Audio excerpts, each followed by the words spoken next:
Oh, there's my display window. Yo, what is up? Okay. So today we have an Alfa Giulia. We're going to be doing ceramic on the whole thing. We're going to be doing 50%. I have to remind myself. 50% on the windshield, 35% on all the rest of it. We got a lot of work to do.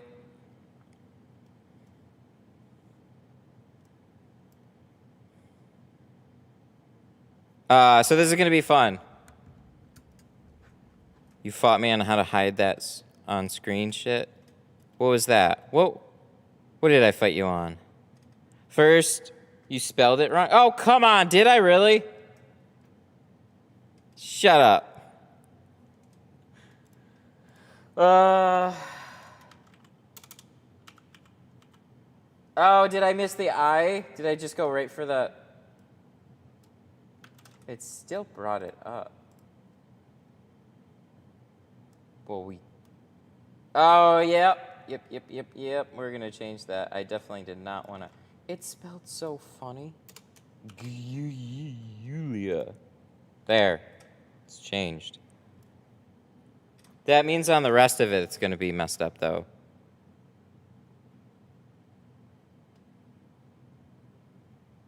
Oh, I taught you how to hide that on-screen shit. Oh, okay, I gotcha. Yeah. Yeah, the GoPro buttons, when you're going through the settings, like, you can actually control them. I used to do the little swipe thing, and when it's on here, you're, like, trying to get your finger... It's annoying. But, yeah, you can mess around with it with the buttons and then hide it. I don't even have it recording or anything. It's just sitting here. And somehow it still kills the battery within an hour. That's my dream car. I like these. They're fun. You know, the only thing that sours it a little bit for me is the whole Chrysler partnership here. Because originally, when I first got my hands on these things, I'm looking, the key was the same. The switches for the buttons, the window switches were the same. Certain things on this was just like, they just yoinked parts from their other cars and threw it in there. That's dumb, but they're a little better now. They've changed a couple of things. Still owned by that company though, Fiat Chrysler. All right, well, we got a lot of work to do, so we're gonna get going.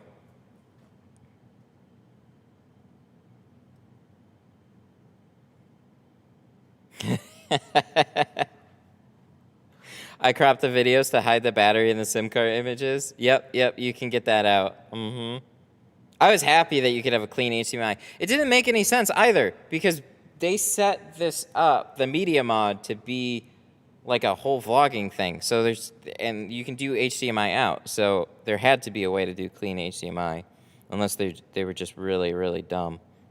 Any update on the glass aid? Down to my... Unfortunately, no. It's gotten worse. Like, the update, the last one was now near the end of July. Like, dude, I don't know. He's frustrated. I'm frustrated. It's all shipping. So, then it needs to be processed. It's super annoying.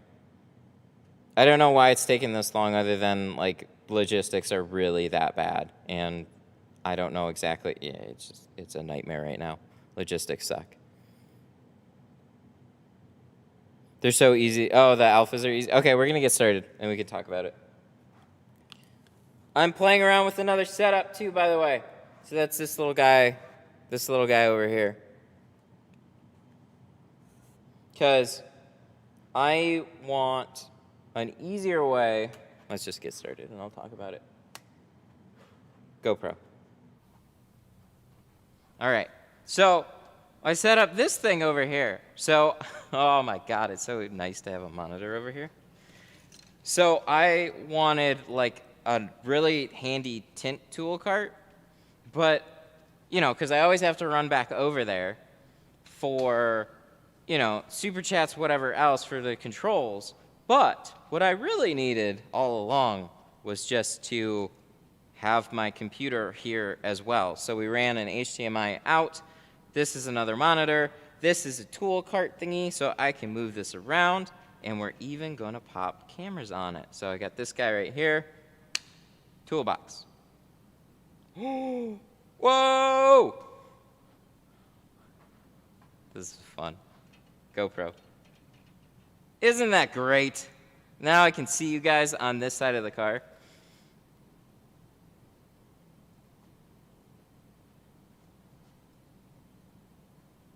I was thinking some U-line two-sided foam tape. Foam tape's not gonna work, I don't think. I hate to burst your bubble on that one. You're better off with pinstriping and putting a few layers or masking tape or something. Foam tape, it's gotta be, you gotta be able to cut on it. I mean, you could try it. Maybe I'll be happily surprised, but. Yeah, they just, you know, it might have also said, like, for foam tape, it's a 1/4 inch wide.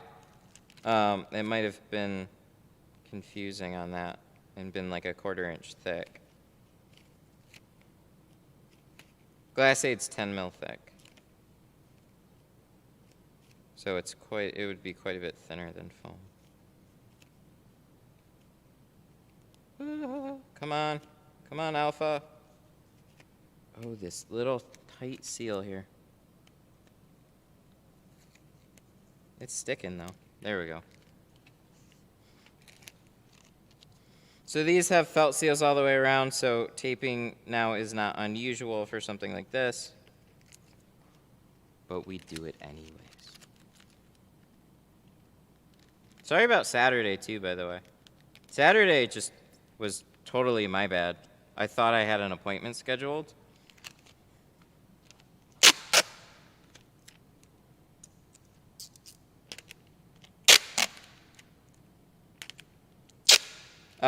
So I thought I had an appointment scheduled, and I did, but then he canceled, and I forgot to move the appointment.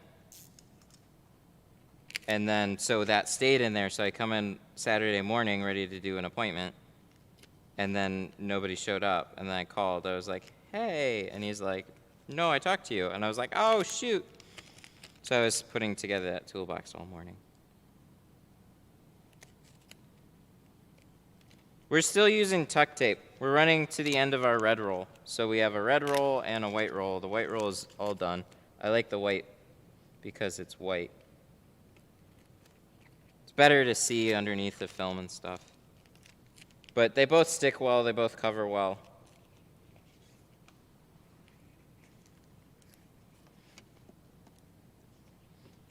So we're going to make sure we have all that blocked off. First thing that we do now. My RGB is not working. I'm so sad.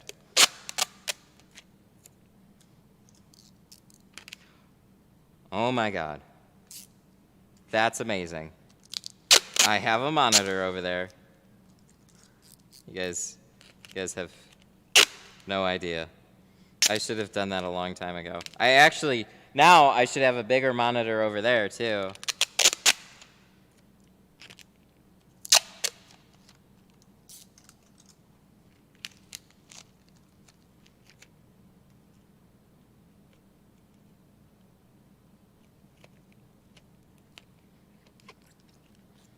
The Alfa I got was sun bleached. What? Well, Alfas, I don't think they were ever known for quality. They're cool cars. I think if you ever watched Top Gear, they said they were historically known for breaking down. And now they had a partnership with Chrysler, which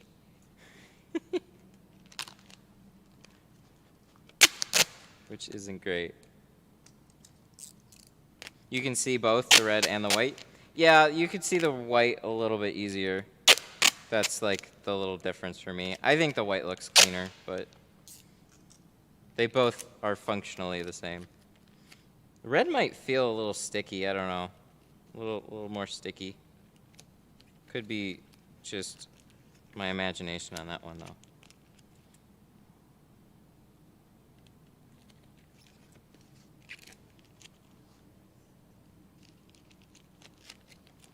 should put this down before I reach for my headset.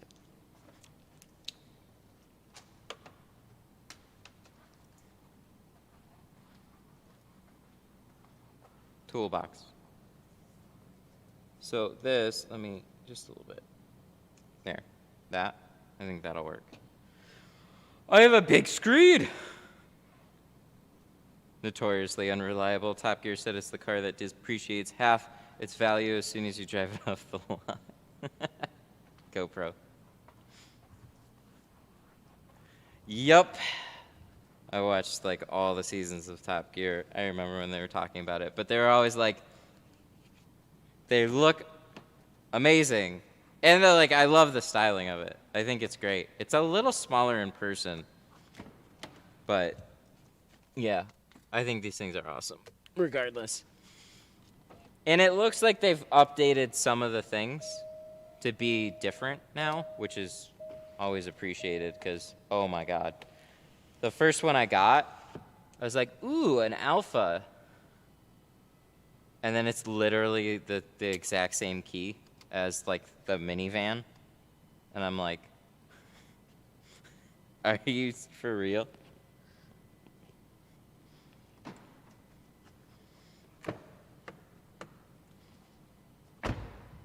Okay, let me get my bearings here. We need, so sad my lights aren't working here. We need a new blade.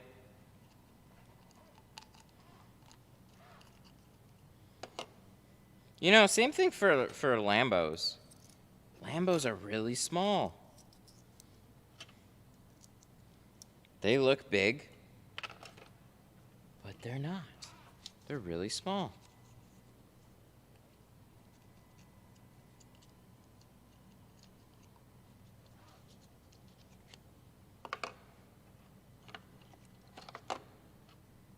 Have you seen the Quadrifoglio GTA? Is that an edition of the Giulia? I think. I know I've seen them. I don't know if I've had one in person, though.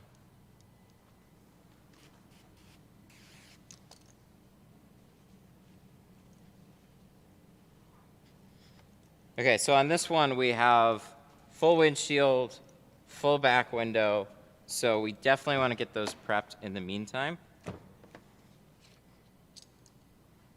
So we're going to grab our handy dandy squeegee. That's right.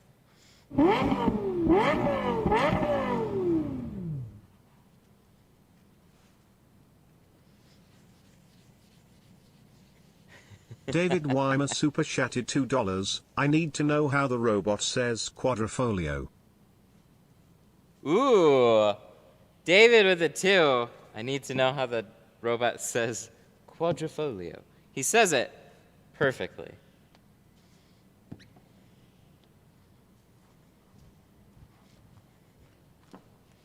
Thanks for the 2.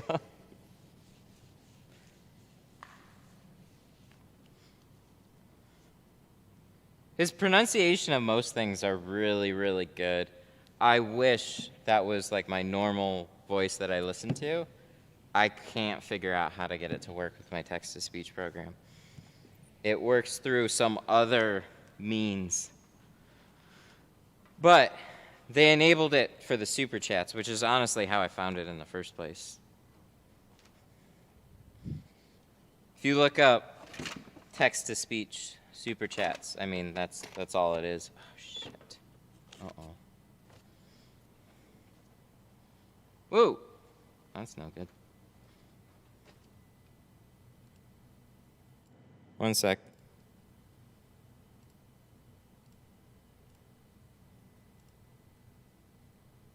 Wow. That froze quite a ways back. Thank you. Whoa. Woo! I know how you guys feel about running out. I'm running out too myself. Yeah, hopefully end of the July it actually gets sorted. I don't know. They still don't have it. The logs need to get that in. It's just been a big shipping nightmare.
y'all didn't order so much. That was it. We blocked the canal. Do you have a video with your live stream with all the equipment you use? Not a current one. I'll talk about it though. It keeps changing. We add to it.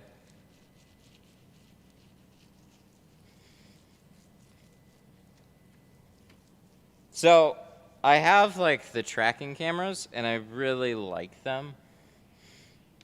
It just seems like the GoPro is always the better choice for what I'm trying to show.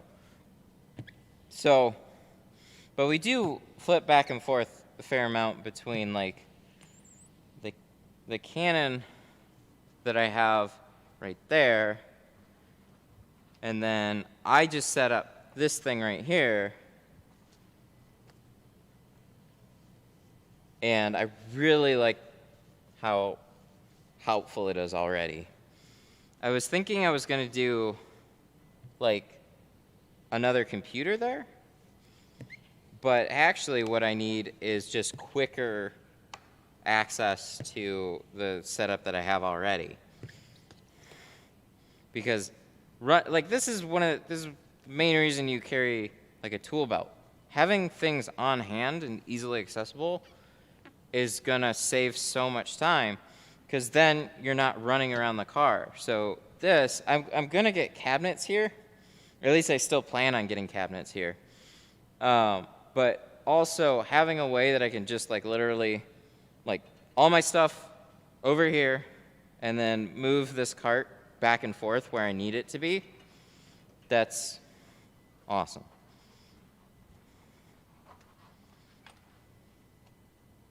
Wow.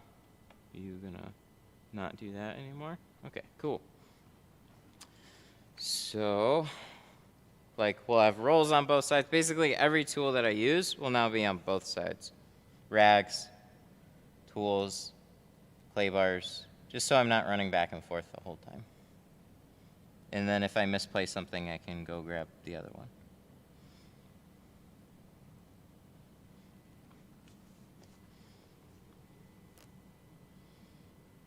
What did you use to clean the window?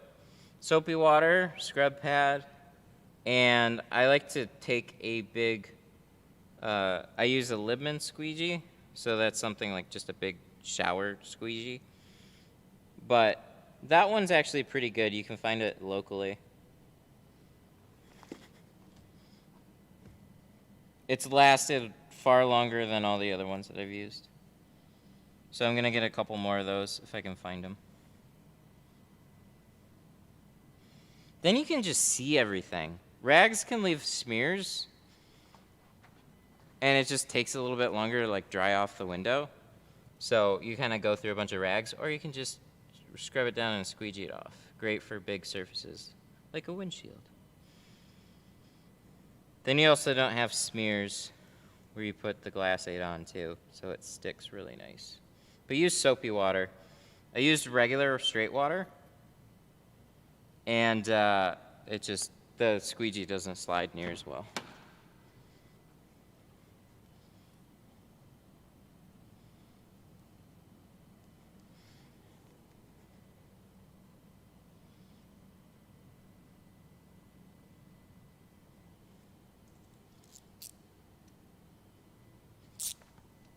Neat. So this is still under the Fiat Chrysler umbrella. So what concerns me is water. So we're gonna cover this up pretty well, just like all the other ones. Because if there's one type of vehicle that always has a problem with water, it's gonna be something like this. I don't know if these have a problem with it, but I don't want to find out.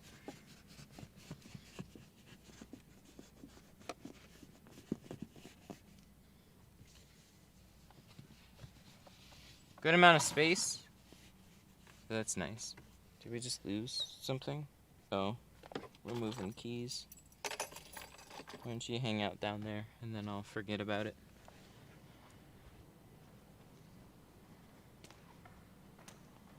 I gotta clean this place up so bad.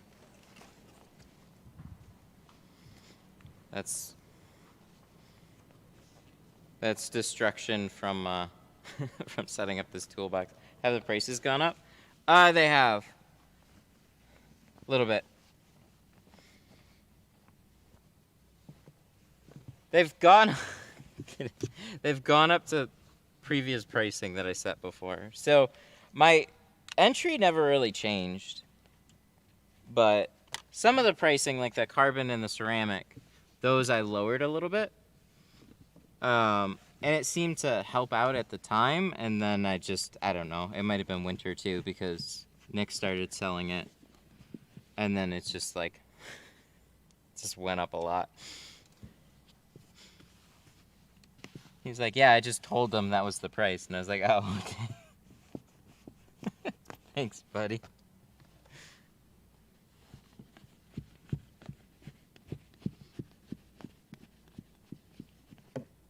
No sound on Facebook? That would be like a whole problem. So you probably hit a mute button there. If we got sound somewhere, it's everywhere. Okay, so this guy, we don't have inspection stickers.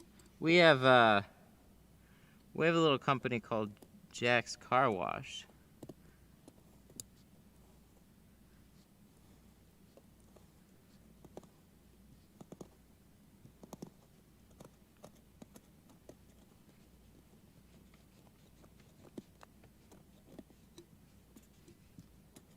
And that is, we try and save those for people. You got a car wash sticker? Ooh, look at that. Look at that.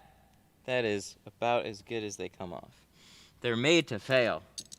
So they'll rip if you take them off.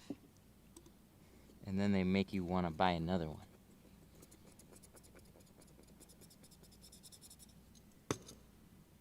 But we save them here.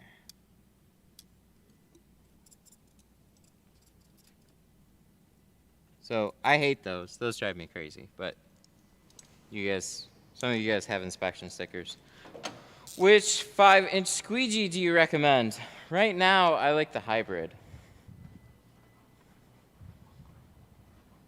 That seems to be the one that is working out the best for me. But any of the fusion squeegees are great. You'll do well with literally any of them. The flat out, the orange crush, the clear crush. Hybrid is I think it's the most expensive one that they carry, but the material that they use for it just really, really gets along well with what I use. So, hey, it just likes nice things. What can I say?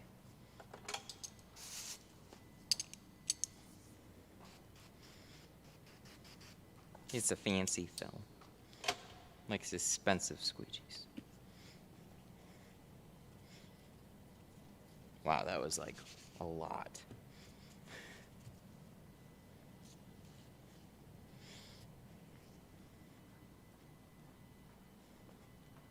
Dang, I got that little monitor right there.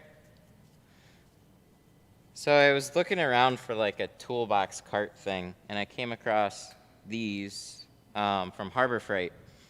And it just kind of fit what I was looking for. Something not very expensive and clean looking and mobile. So the goal with it is to make the ultimate tint tool cart. So everything's going to be on hand, but we stream here. So adding that into what we do is always fun. So we put a 40-inch screen here. Got literally the cheapest screen that I could find. So this was like $160 from Best Buy, just an open box one. Didn't need anything fancy. Still trying to figure out how to get these to like not move around so much. And then we're going to be putting a camera up here. Have all the tools on hand. So they have these nifty little like can holders. We can put our tape there. Drawers for whatever we need them for. So like extra tools. We'll get some hooks for squeegees and stuff like that. So rags, clean rags are going to be there. And then I don't know where we're going to throw the dirty ones yet, but we're figuring it out. It's pretty fun. So I like this very much. Now I can read chat. Easier. Do you have a discount code for the tint? I do not. Nobody's giving me discount codes, unfortunately.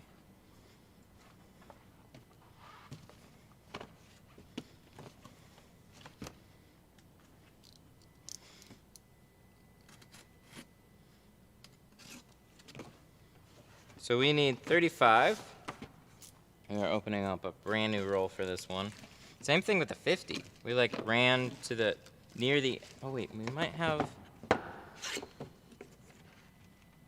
Oh, you know what? We do have. We'll use this on the back window. That's fine. We can use this on the sides.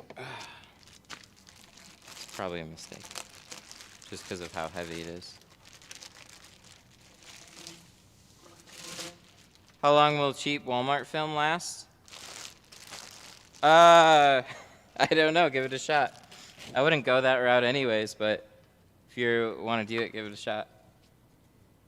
Do you have an email where I can reach you? I think it's in the channel somewhere. Is it not in the description? Yeah. Which one? Matt at Detroit Tint Studio is not a bad way.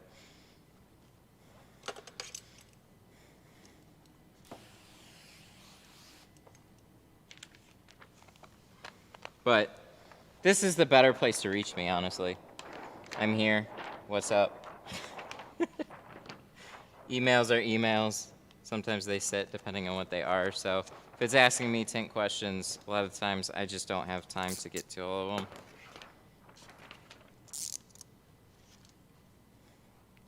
That's why the live stream's so handy. Then I can show you guys. Sitting there and trying to type out how to tint, oh, I can't. It's so tough for me. It's a very visual thing. Best shown.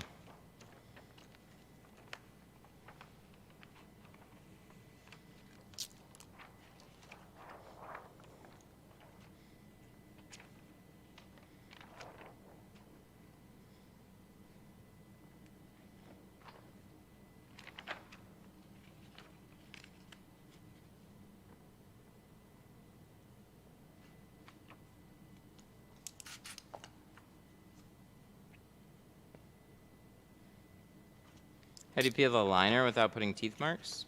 Practice. You can do it. You can definitely do it. Just shift the very edge of it. If you're having problems doing that, you can also try the little like fingernail flick method. Some people can do one or the other. I always have just nibbled on the edge of the film.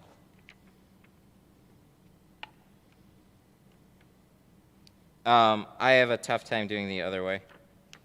So some people can only do the other way though.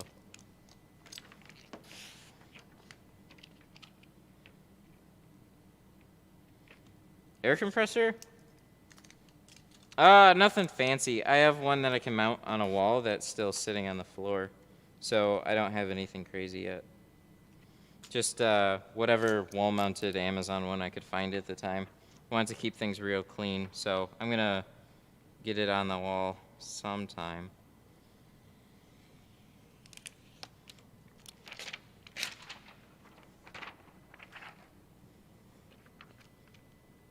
Sometime. I like it though. It's sitting over there. It's got a blue curly hose. We're slowly adding to what we have and our setup. Oh my god, it's so nice having a monitor there.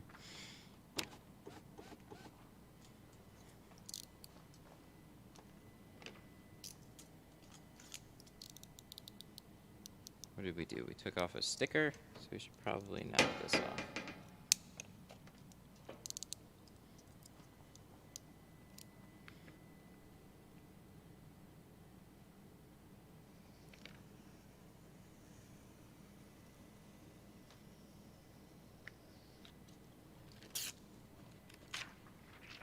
How many cars can you do in a day? Depends on how ambitious I feel. Normally, I don't like to go more than, like, a day right now is typically there'll be 3 full cars in a day. Like if I'm just going for sheer cars, it's 3 full cars, a couple of windshield, and a couple sets of doors. That was usually like a full day, and at the end of that day, I'm good.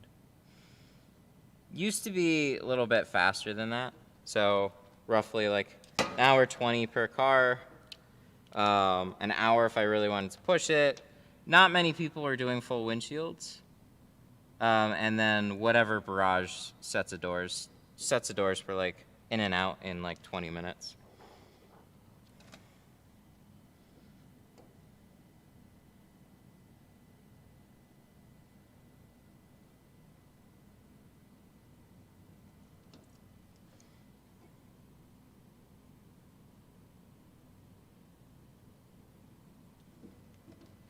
I can help out with some design. I'm an engineer and I get bored. Oh, that sounds like a handy thing for sure. Yeah, Matt at Detroit Tint Studio. I don't know exactly what.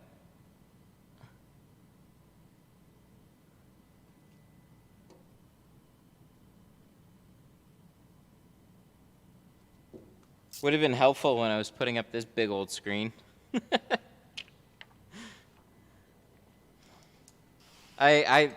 This was like, I just did a lot of Googling, and I found this crazy, like, budget overhead diffuser.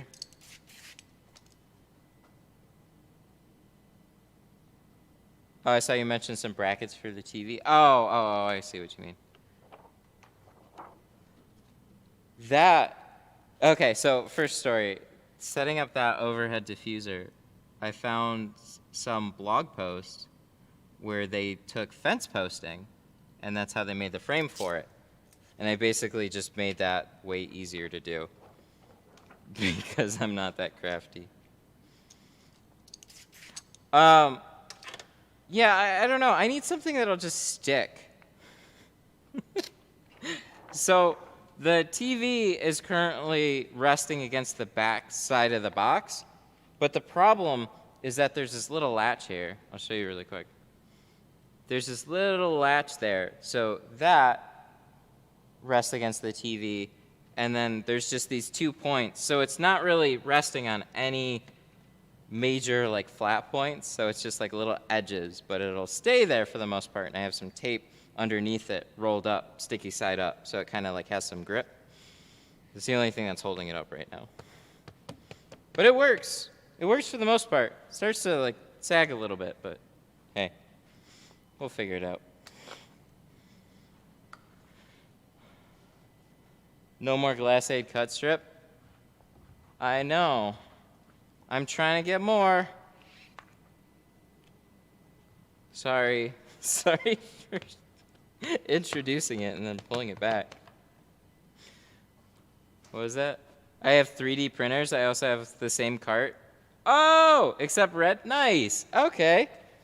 So yeah, that little like clip, or that when you lower the lid and it locks, that little piece it's resting against that and the sides. Dang, that'd be so handy if I had something. I don't know how to mount it. How's it going? Tinter and Rapper here, working in residential garage right now, looking to move into the commercial into the near future. Could you give me an idea of the overhead? It totally depends on where you live, but this overhead here is you have monthly rent plus whatever utilities that you have. So it's like, to be honest, I haven't really looked at the utilities, but electricity, heat in the winter, so gas. So it's $2,400 a month for rent, and then I have my internet is $250 a month. That is so I can have a measly 40 megabit upload speed. So I have a gig down, and I have 40 up.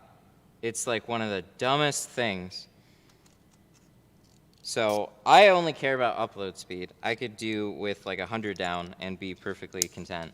But I need as fast as I can get up.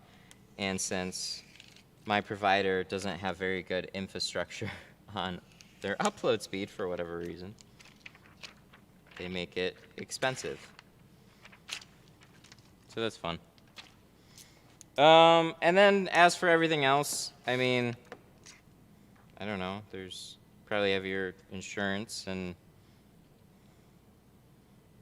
just general shop upkeep stuff. So like, biggest random expenses is if I want to add like a streaming toolbox to my setup, and then I got to buy HDMI cables and a TV and extra tools and all this other stuff.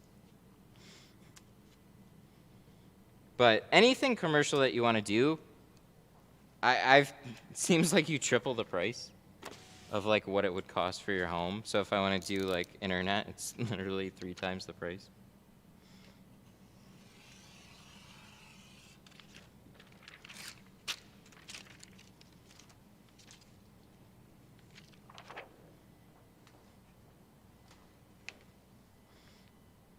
What are the laws in the U.S.? It depends on where you live. Laws vary based on state. Michigan state law is you're exempt if you have a medical note. Or else, like, nothing on the front doors, nothing on the windshield except the top 4 inches. And as somebody in chat, most people don't give a shit. That's also helpful.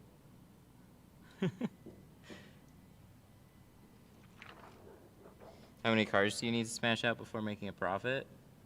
I don't know. I just do what I can. I don't have it. I honestly don't have the financials that refined. I just like, these are the prices. I know they make money. They're what a lot of other shops are similar to charging. And I've been in business for a while, so I should have it broken down to, ooh, I need X amount of percentage per car that goes to this and that, and it's just like, it's just money gets thrown all over the place. What do we need? A streaming cart. Cool. Where do we get money from? Sweet. Let's make it happen.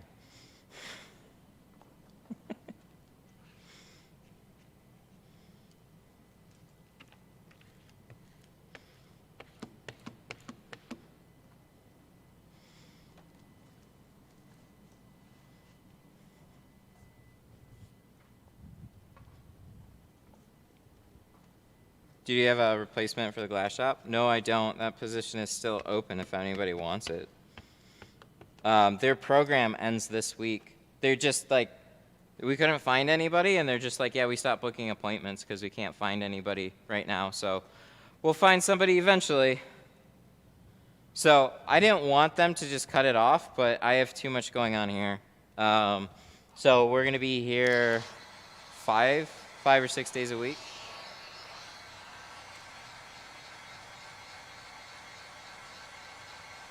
Sorry for the real personal stuff. Just know you're a transparent guy. No, it's all good. I'm just, I don't know. I'm chaotic. I'm organized with some things, and then, like, it's kind of like, this needs to happen, so it's just making money this way, this way, this way, and this goes to that, this goes to this, and whatever. I'm just not super organized in that.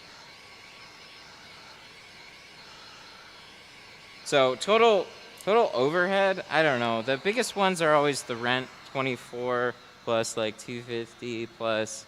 I'm trying to think of regular other expenses, electricity and stuff. Materials. So film's going to be a big cost, but that 100% depends on how many cars you do as well. But the amount of film that you have per car with little waste is pretty low. Like, window film's a really good margin business. So it's all the other things that start to eat into that. So all your disposables, all your overhead, the shop and stuff. I always say if you want to shop, either like you can do a space like this. I would just highly suggest that. I mean, because you have your home stuff that you got to pay for too. I just highly suggest that you try to be a little bit more ambitious than only window tinting. You can definitely do it solely on window tinting. And you can make a good income for yourself.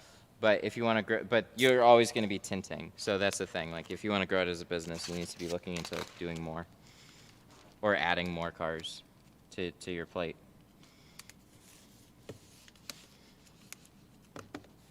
Are you going to stick for me? Or do we need to tape it? It has stitching. All right, hang on. See if we can save this piece. I don't want to throw it in the trash yet. Let me grab the tape. Are you doing... Oh, where did we put it? Oh, it's on the floor over there. What? Are you doing at least one vehicle every day? Yeah, we're doing typically 2 full cars in a day right now. And as a shop, I would be doing more than that. As a shop, I'd be doing 3.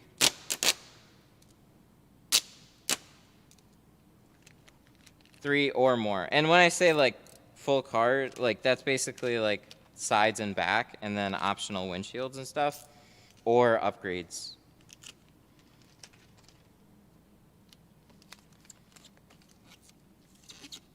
So this Giulia has stitching, and what I don't want is the stitching to swell.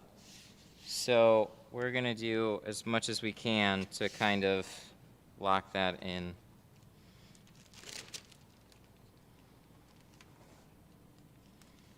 Save it from potential waterfalls. That should help a lot.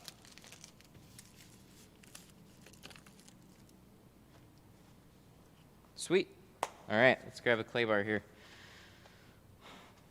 What's your biggest primary way of advertising? Oh, there's a lot of good questions. You guys have really good questions today. So, biggest form of advertising is live streams. I go live with a lot of what I do. Like, I pick one big project for the day, and I go live with it. That is probably the biggest help to the shop in terms of just general advertising. Other than that, it's just consistent postings and staying active with phone calls. But I'm not doing a ton of advertising right now, and we're pretty booked out, but that's a big part to do with the time of year. Ooh, we have this one. We'll use this one. Do you get your cars from dealerships or from regular people? All my appointments and stuff is from regular people. Just regular people. Or special people that actually care a little bit more about the tint jobs that they get.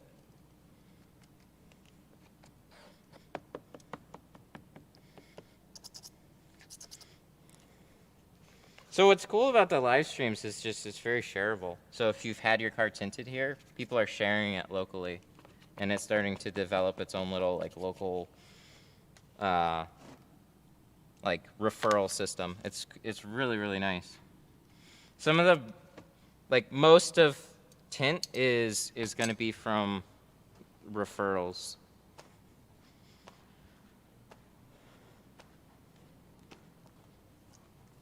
Created a business posting on Facebook. Oh yeah, you got to do that. Like all the regulars are just be everywhere. So Instagram, Facebook, YouTube if you want to get into video. Just be everywhere you can. Because everybody will find you one way or another. Google Maps seems to be my best source for getting people, but the people that have seen the channel is like real special clients. That's my favorite. Because if they've seen the channel, they know kind of what they're getting. They're they're getting into. When people just cold called me, they have no idea that I do I do streaming. They just think I'm a tint shop. So I have to kind of play both sides a little bit. Convincing people who to go with, like when you have people calling that are only interested in price and just getting it done now, those are not my clients. Those are people that are very hard to convince to even go with something better. But if you've seen what I do, you know that I care a lot about the jobs that I do. And obviously, material choice, you might consider something a little bit nicer than just the entry. So it's been really cool to see the amount of people that have come in getting some ceramic and stuff. But that's definitely also current conditions. It's hot. It's hot outside.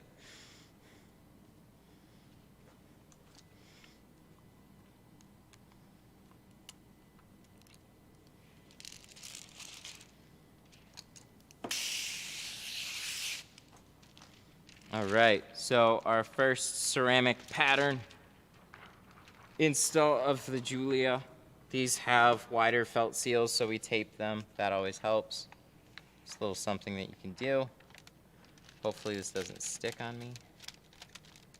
It's always my biggest concern. So deeper seals. They're not super tight, so just keep that edge flat and just sneak that sucker in. Colder glass always helps too.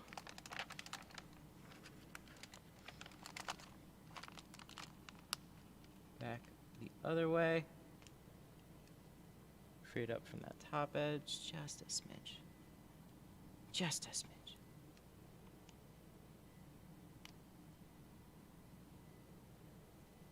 How was your fourth? That was nice. I actually got some shit to blow up. No, I'm not crazy. Like, I love fireworks. But I've never lit off anything big. So I got like a smallish mortar kit along with just some fun stuff.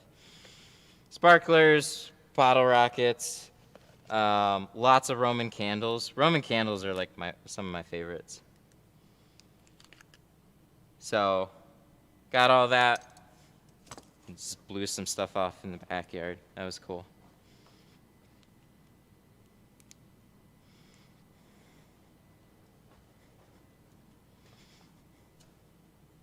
Michigan for a long time was not legal with airborne fireworks. Everybody had to go to other states like Ohio to get fun fireworks. Michigan was basically like, it can only stay on the ground, it can only sparkle and scream, and safe. And then I think that law expired or something. And around the 4th of July, people can have fun again. It's been that way for a little while now, but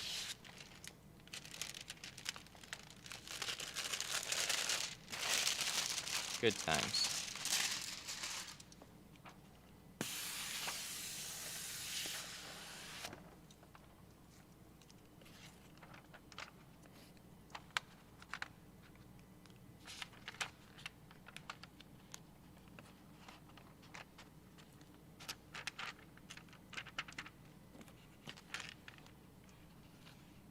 Oh, we're a little snug there. There we go.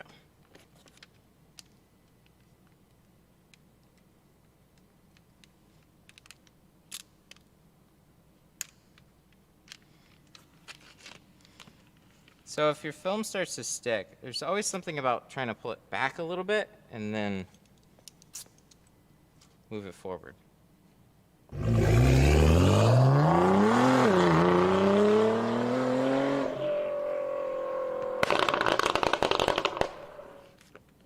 Jose78 Rios super chatted $4.99. Good afternoon, how we doing today? Jose with the 5. We are doing good, sir. Thank you very much. I appreciate that. We have a full ceramic job. It's always a good day when we have a full ceramic job. It's actually always a good day when we have a live stream. That's the goal. The goal is to be able to live stream. Whatever comes along with the live stream, this is bonus.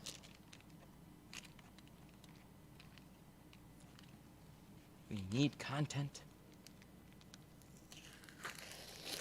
All right, let's see how this did.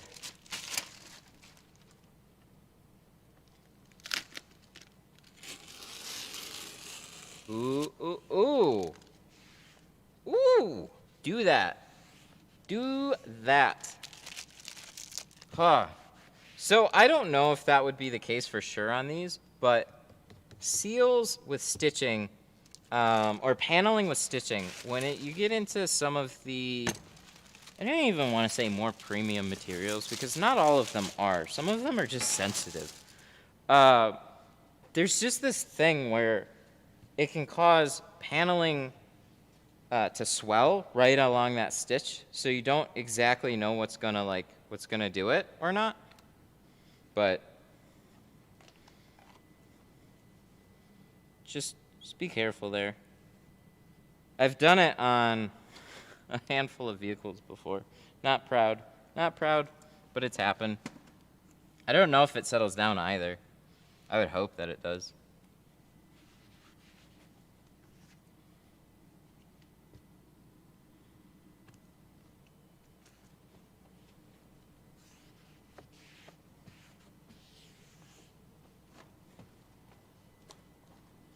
Alrighty. We got that little guy right there.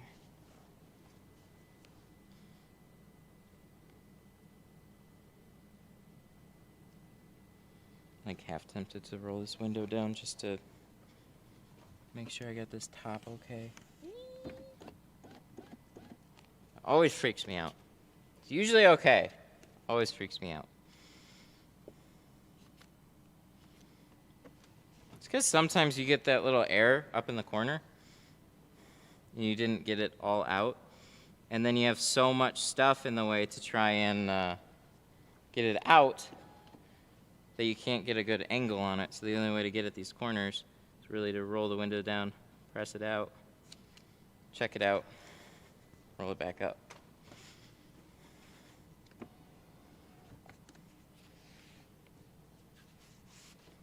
Good.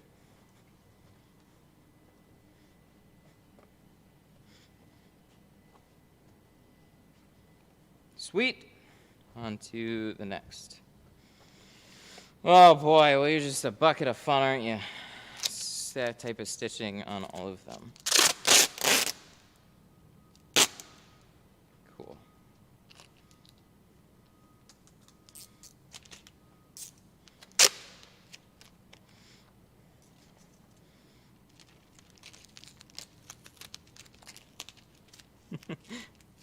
It was good. Fourth was good. Blew some stuff up.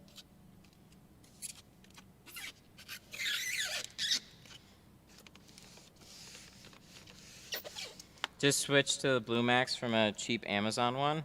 Oh, yeah. Huge difference there. I was laughing because we just answered that question. But the cheap rubber squeegees, yeah, you'll notice so look at the underside of the squeegee. You'll see like a machining pattern or something in there. Like just from from the manufacturing process, there's like impressions at the bottom of it. And on the Blue Max, it's not. Blue Max is much better. You'll like Fusion, like a Fusion hybrid. You'll like that even more. The Blue Max is a great squeegee. I've just sometimes it tends to nick pretty fast. So you can trim it off and keep it going. Much better than the Amazon one. Aha! Here we go. Look at that. That's nice. I like it. Let's have a coffee sip here.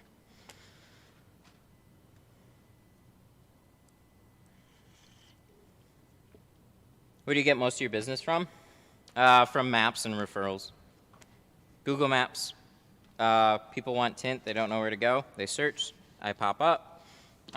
They call other places, and then other places are booked up. Then they call me, and they're like, oh, shit, he's not as booked up. No joke. That was how I was getting a lot of my initial business at the beginning of the year. Referrals from some of the clients that I had mostly, like, because we started like March of last year, and then that starts to develop over time, and then just like if you want to be like a busy shop, that'll come with time for sure. Time, some advertising,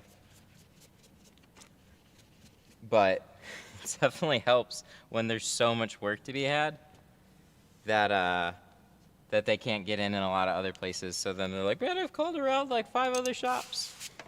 It's like, oh, well, fuck me, right? But like I said, those are the types of clients that like, it's tough. It's really tough to explain your business to somebody that has already called 5 other shops that is basically shopping only on price. I'm not an only on price shop. I will give you a great tint job at a good price, but we're a little bit different than most. But convincing people of that, that's its own thing.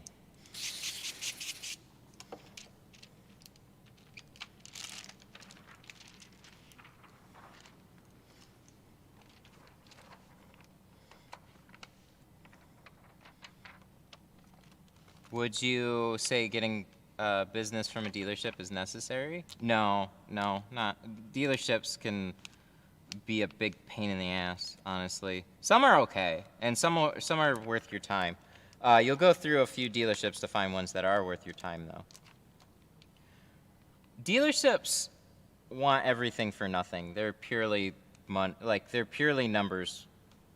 Most of the time, it's just, yeah, what are you gonna do on this for me? And then you can, oh God, I got dealership stories. But yeah, so summers aren't super long here either. So we have, you know, October, things start getting much cooler, and then it lasts till about April. And then we finally get sunlight again. So there's times when it'll just get slow, and that's just kind of how it is. But you'll get over busy in the summertime, so it kind of balances out that way. You gotta hustle a little bit more while the work is there.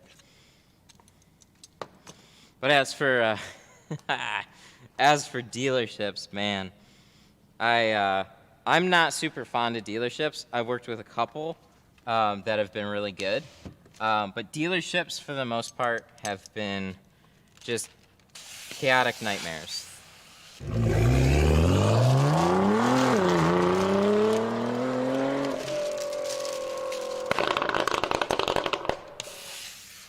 Jose78 Rios super chatted $9.99. To all new tinted guys, watch Matt videos. He help a lot with his videos and keep going firmly.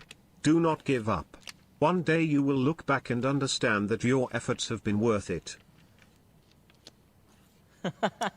Thank you so much for that. That was a really nice message. Getting into tinting, figuring out what you need to do, and just kind of like progressing in your business. That's that's definitely a good reason to watch this channel.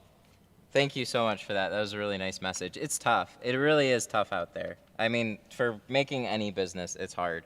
So I'm here. Ask away. So we have a lot of good questions. One of them was about dealerships. Dealerships are chaotic nightmares. Sometimes they can be good, but more often than not, the ones that I've dealt with, you have people basically so customer talks to sales guy, and sales guy is just like, he's the guy that tries to get it done. The customer wants window tint. Yeah, sure, I can get you window tint, no problem. And then, so let's say you have an account with the dealership. How does that work? Well, more often than not, it's you'll talk to the sales manager, and then the sales manager will basically get you set up with them and let the sales guys know that now they can sell window tint. The problem is that the sales guys, the sales guys are not you. So you know your films best, you care about what you do. Dealerships don't give a fuck. And I mean that in the nicest way. They're just about getting cars in, cars out, moving on to the next person. They'll take care of the customers enough to like keep their ratings up and keep moving. So more often than not, it was like, hey, we got a tint job for you to do. Okay, cool. And then you go to do the job, and then you're like, okay, where's the sales guy? I got to get this car. I don't know where he is. Like, we can try paging him to the showroom. And then he's like out with another client. And then you finally track down keys. And then you need to find the shades, and he's like, oh, hang on, let me call the customer really quick to find out what tint he wants. And then you got to figure out where you're going to tint the car too. So like, these are things that you should all have set up beforehand. But sometimes, even with all that stuff set up beforehand, dealerships don't make it easy. I've had many a frustrating day going in, and there's been one time that I was asked, it was like, well, can't you just do it out in the parking lot? Oh yeah, sure. Just go do it out in the parking lot. And I wanted to leave, and then they found me somewhere to tint it. But it's like, that'll easily burn a half hour to an hour clear out of your day just to like try and cater to their chaotic. Ugh. Then payments are like 30 days out, so you do the jobs and then sometimes you have to wait till they pay out at the end of the month. That's fun. Good times. Dealerships, so much fun.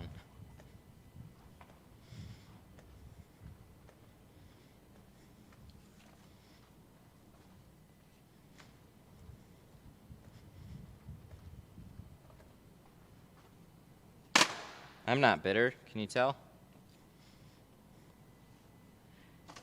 Do you have a list of the tools you use for tinting? Tint Depot. Yes, I do. Go to that link.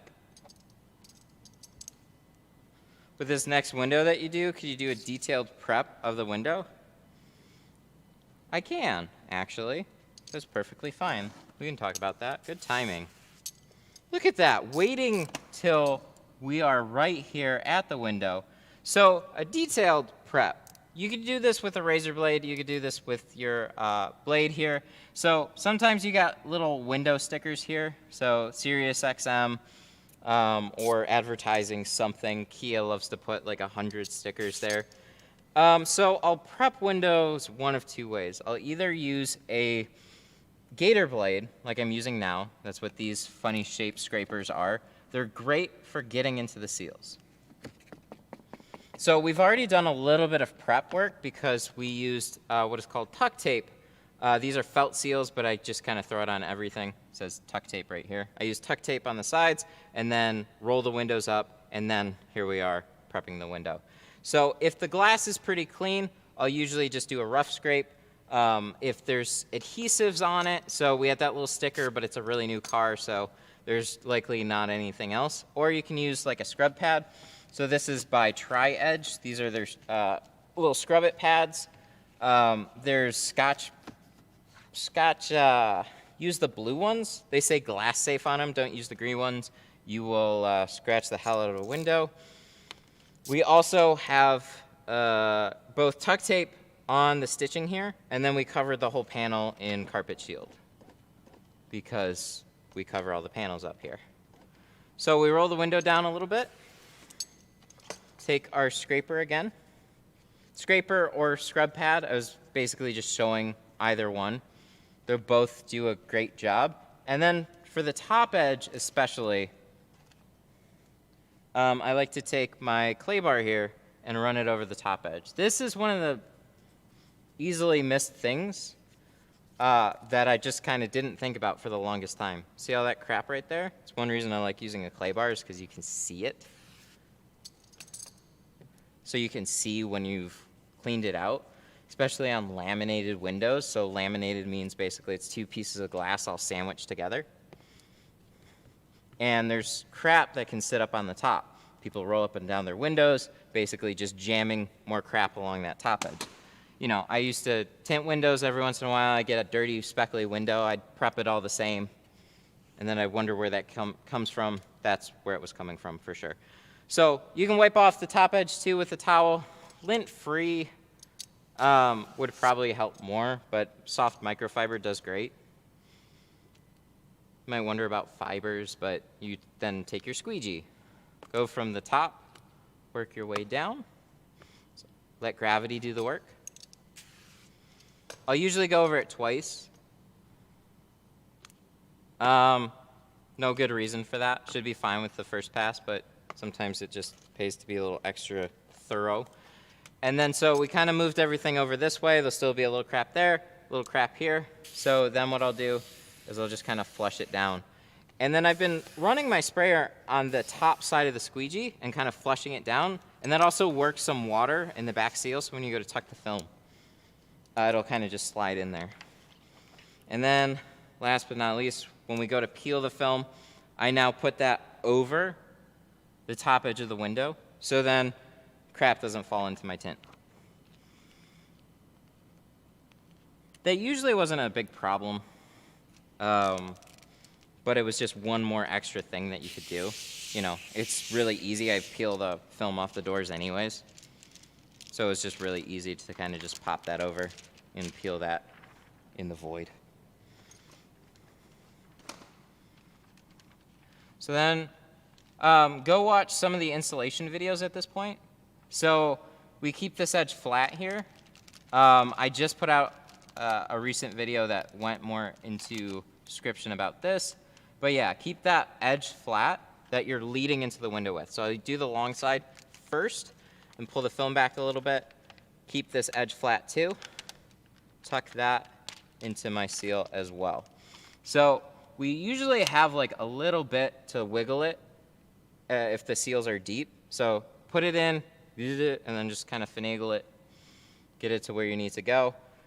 You kind of want to keep your film moving. The type of film that you're using, Geo sticks relatively quickly. So next thing you know, like everything will be going fine, then all of a sudden it'll freeze on you. So just keep it moving, and then it's not going to stick near as much. Some films will just slide all over the glass for as long as you want before you go to tack them down. I prefer that. But this is what it is. It's a solid film. That's just the one weird little quirk about it. Get it into place, squeegee it down, squeegee it down. So really what you're focused on is this top portion. You don't really have to worry about the rest of it. Not yet. So the goal is to squeegee out the top and tack the top in place. So we have our handled squeegee. You could imagine a Blue Max here. I've used that recently. Or any number of squeegees. I'm using the hybrid right now. And a great corner tool is this little handy one from Tri-Edge. This is their Tri-Edge X. And then this is the regular Tri-Edge, and then they have the Tri-Edge X's, which are bigger, like this. So I like the Tri-Edge X's a little bit better, but these are still handy to have around. I like the bigger size, but get both.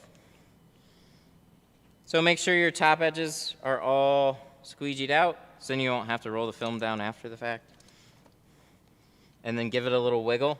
If you give it a little wiggle and your film doesn't move from this top edge, then you're good to go. I see a little spot that I can probably touch up before I roll this up. Let me grab my heat gun. See, we need heat guns on both sides because this whole walking around the car thing gets annoying. This will add so much time to your job. It's not even funny. Keep your tools on hand. Keep them with you, and when you need them, normally we don't have to do something like this, but just got a little spot here that we can get fixed down.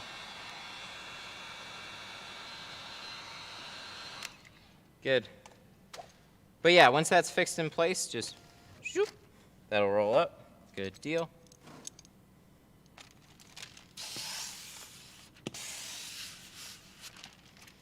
Spray, and then we need to pull out our liner. So on thicker or wider seals, it can get a little trickier.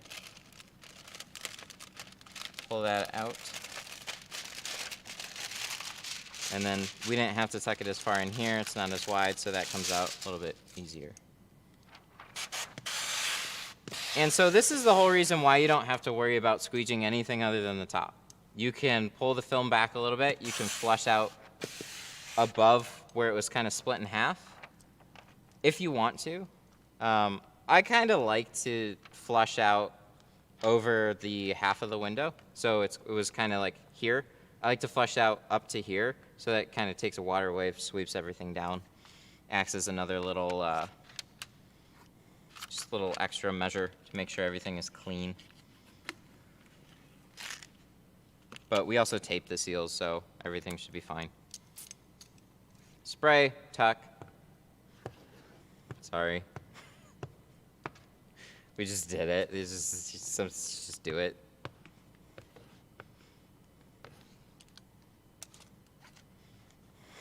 How do we the worst explanation. So then we'd take the X, go around the, or the regular tri-edge, go around the edges, and bippity boppity, you're done. One more even clean squeegee for good measure, and it looks like there's a little bit up there. That's fine. We'll hit that at the very, very end. Always check for air bubbles while it's fresh, and you won't have any problems, especially near the edges.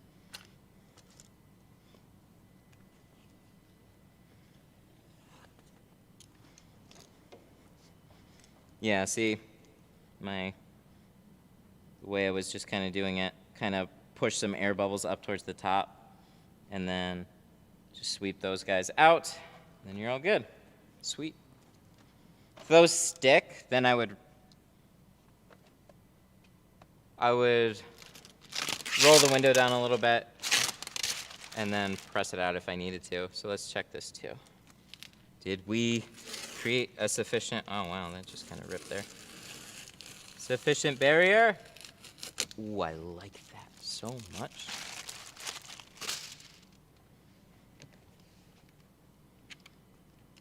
Tape, who knew? Towels help me peel this too. They have better grip. There we go, see? Would you suggest to buy tint tools online or buy them from a local supplier? You're pretty much only going to be able to find them online. Buy them from tint tool distributors. So there's two that help support this channel. Sun Distributing and Tint Depot. Both of those are great companies. They take care of their people, and they sell everything that I use here, minus the carpet shield and the tuck tape right now. So you're missing a couple little things, but for the most part, they have all those. If you happen to live near a distributor, man, you are doing well, because if you ever need something, then you just skip over there and pick it up. Most tinners only buy what they need. And when you need it, oh, you need it, and hate to wait for shipping, so yeah, most of the time you are subject to shipping. Does painter's tape work for felt seals? I hate painter's tape for felt seals. Don't get it. That's what I see a lot of people using, and that's what threw me off of taping seals in the first place. Because it starts to soak in water. It doesn't stick to the seals super well. Even though like the 3M stuff, it's like it works and it's okay, but this stuff is so much better. Even thin packing tape, clear plastic packing tape was better. You just like, it's so much nicer.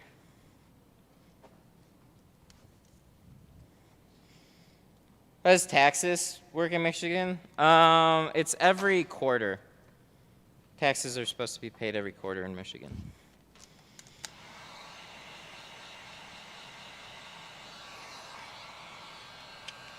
Yeah, Home Depot, they have the carpet shield. That's how I found it.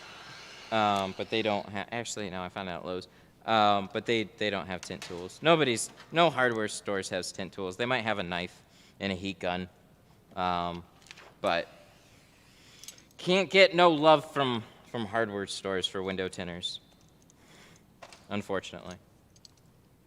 It's small. They'd only service a handful of clients in their area. What's the flooring? This is by a company called Race Deck. It has little slats. Look up Race Deck and you'll find it. I love like the look. That's the main reason I got it. I got it for the look. But it is nice to not walk through water. I get to walk. I was gonna just say walk on water. But it's true. Like I don't have any drains right here, so the water just kind of like sits underneath, and I don't have to walk on it. You can buy Geo from Home Depot? No. If only. No, I was saying the carpet shield. So this stuff right here, this clear plastic, you can find that. You can't find Geo. Geo is not available in Home Depot, unfortunately. Maybe someday. Maybe someday we'll get it to Home Depot.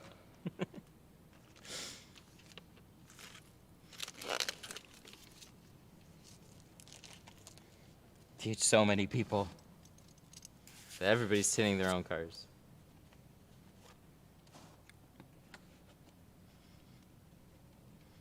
How fast can you tint a car? Depends on the car, but usually as quick as an hour. Any quicker than that, I mean, I'm definitely skipping stuff. But there would be times that, like, some of the accounts that I was tinting for, they have, you know, it was supposed to be an okay day, and then just people weren't showing up for their appointments. And then all of a sudden you get to like 4 o'clock in the afternoon, they close at 6, and then they got like 2 people walking in that just got out of work that are like, oh, you know, you got one guy that's showing up at 4 for his appointment, and then you got another guy that walks in the door at 5, and he's like, oh, can I get my windows tinted today? And they come back and they're like, hey, got another tint job for you. And they're like, it's closing time. And they're like, yeah, you were slow today. I'm like, so now I'm double busy at the very end of the day. And they're like, oh, don't worry, we'll stay here. Screw you. I don't want to stay here. I wasted all my day waiting for you guys to pull stuff in, and now you're pulling in 2 cars at the end of the day? Then you get stuff done in 45 minutes to under an hour. Because you're like, I want to get the fuck out of here.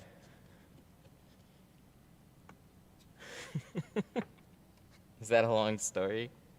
God, that drove me crazy so many times. Worked for so many companies that would do that shit. And they do it like they're doing you a favor. They're like, oh, I got you another job. Don't worry, I'll stay here late. And you're like, I don't want to stay here. They're like, sure you do. Just like completely ignorant to it. Sure you do. It's more money, man. Yeah, waste all my time and some. I'm not bitter. I've worked through a lot of regular auto shop places and stuff. It's just, yeah, most of them, they just, tint is tint, the price is whatever, usually on the cheap side, and it's just about getting cars in and out in a day, and they did very little outside of the shop for the customer. So they'd stand at the counter, they answer some questions, they try and set them up, and then that was about as far as they go.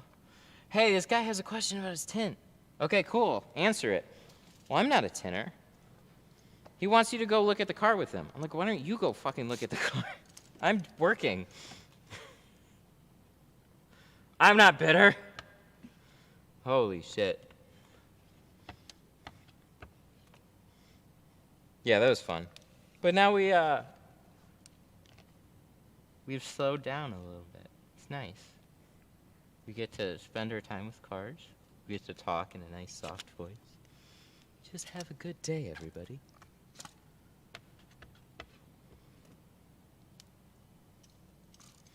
Everybody have a good tint day.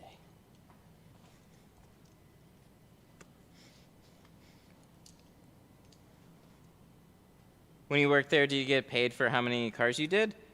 Typically, it was 100% commission. That was definitely later on in my tinting career there. So I've worked every which way. I've got paid hourly. I've got paid salary, which was like not quite salary, but more per day salary. So, and then I got paid commission, purely commission.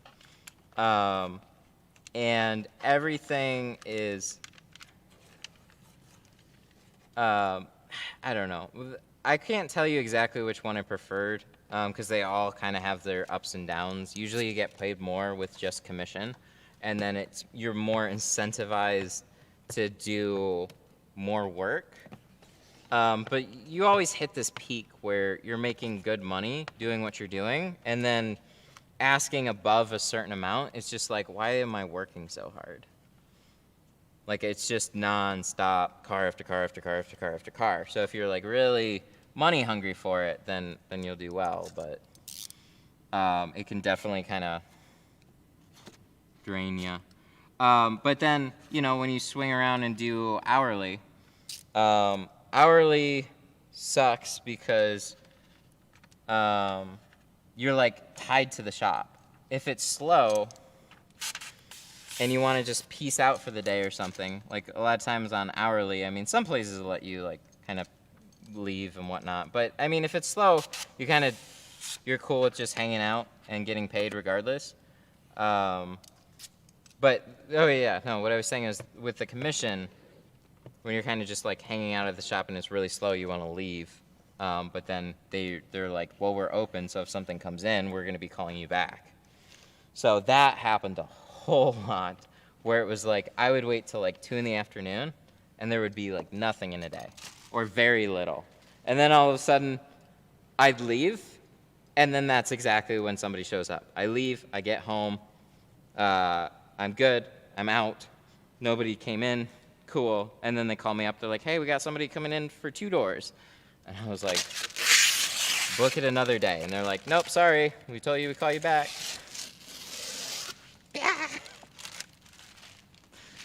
So dumb.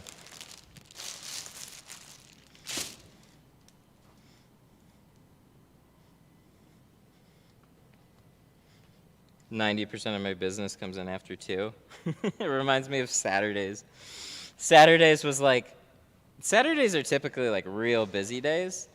And then, but when people weren't coming in, you like, the sales guy would be like, yeah, you gotta wait till like 11 o'clock for all the people to wake up for the area that I was in. It was like, they'll wake up, they'll start calling here pretty quick. They'll have a fire, or they'll have some money burning a hole in their pocket from their paycheck, and they'll want to get their windows tinted. And sure enough, 11:30 hits up, and then you have the full rest of your day. And then you're like, why did I get up so early to come here, though? It's just the amount of time. It's like when you get there early enough in the morning, and then you get like through part of the afternoon, and you're just like, I'm just kind of done. But then your day's just going. Ugh. It's no fun. I hate mornings, though. So I start here at 10. I don't want to go. I did 9, and even 9's even late. Like most of the shops were like 9 o'clock at the is when most of them opened, if not later than that, or if not earlier than that. And yeah, I just ugh. 9 was okay, but I'm more of a 10 o'clock guy. Even 10 o'clock, you could go till 11.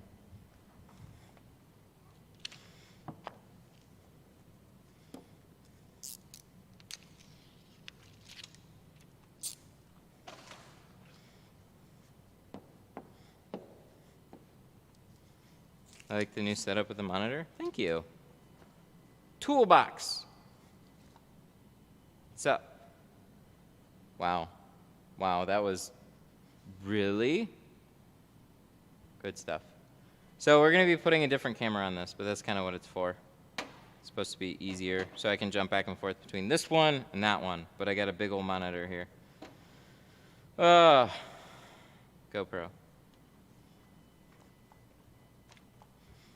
They just had a firmware update where the tracking was supposed to be better too, and it is, but there's still those points where it kind of loses you. I had a guy call at 1 p.m., told me he'd be here at 2, and then guess what? Must have forgot. Deposit going to happen. No, what he did was he called you, and then he called somebody else. You gave him a whole hour to look around for other places. Maybe it wasn't exactly that, but man, I've had that too. Oh yeah, I got a guy. He's coming right down. Oh, the worst is like at 4 o'clock. So it's like, let's say you close at 5, and then 4 o'clock rolls around, and you got a guy that's like, hey, can I get my doors tinted today? I just need 2 doors tinted.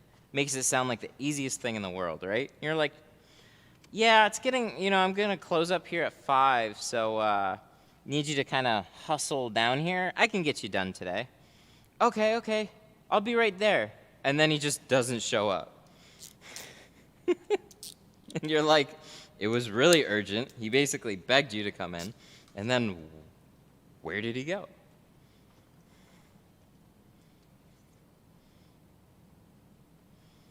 Did they just like lose interest between A and B? That's why I'm so far on the deposit train now. I was even seeing it with the glass shop, man. When you get like a few weeks booked out, I mean, they were booked out for like a month. And they started to see more, the farther out that they went, with their built-up client base, the farther out that they went, the harder it was to get in people. They're like, we're scrambling to try and build a schedule right now because we have a mix of people who committed and then just aren't showing up now because they already got service somewhere else. They just kept calling around.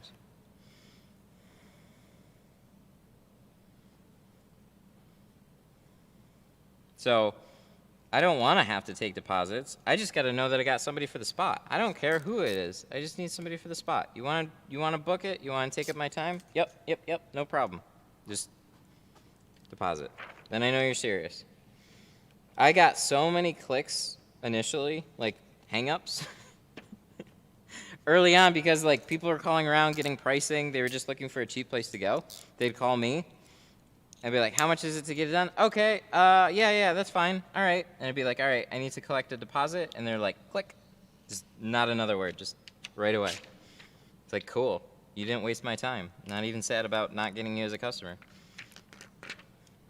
You did not waste my time.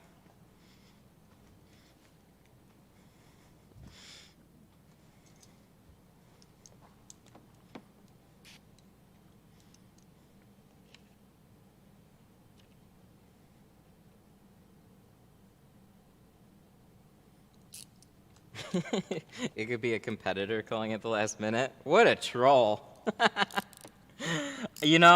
It's possible. That might have happened and I never realized it. Competitor calling just to like fill up somebody's book. I know there's got to be somebody that's done it. That is a cold, mean thing to do to another business.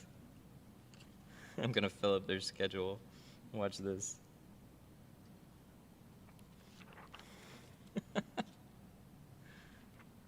Well, if they do that, I'll get a deposit out of them.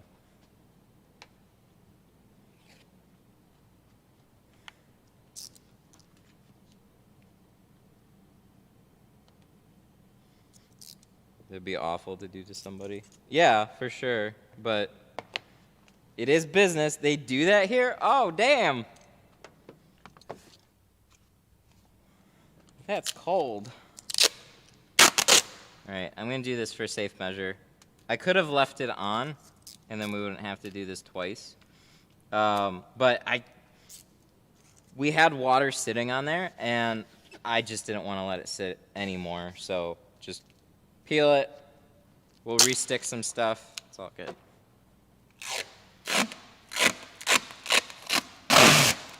I would 100% take deposits at that point.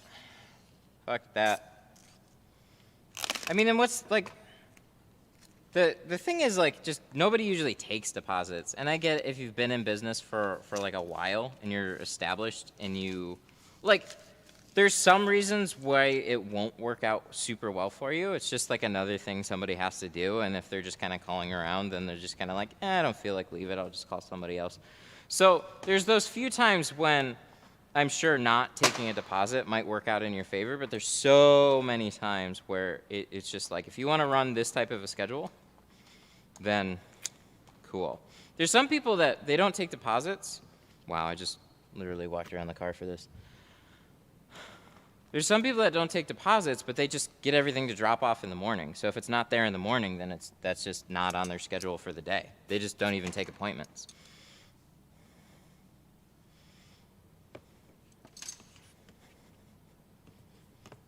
I don't know how that works with like turning people away. Like, sorry, these are the first 3 people that I talked to or whatever, and we'll try and get somebody else in if that's the case. But that's why I like going by appointments for me.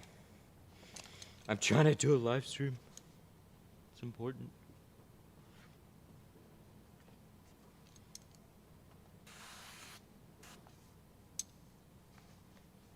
Thought I heard something. You're using Cash App for deposits? No, not anymore. I used to. I used to use Cash App and PayPal and whatever was convenient. I've switched to my my website. So I have a what's it called? The website's through Wix, and Wix just has a booking platform on there too. So really easy. Go to the site. I have dates and times that are available, but everything needs to be discussed before you leave a deposit, or else like just might not happen. Because, you know, some cars will take up more time, some will take up less time, and I just wanted to make it really clean and simple. This is just a deposit. So I have just kind of like a mental note of what I can do in the day. And then talk to a client, spots open, book it for this date, this time, and I'll see you then. And then what's really nice about that too is they, like, little business thing. The ooh, hang on a second. Hello, Tint Studio, how can I help you? Hi, Matt. Yeah. Hey, Matt, it's Tim. You did my TRX, bro. Yeah, what's up? Hey, what's up, man? How was your holiday? It's going good. I'm live streaming right now, so you are live.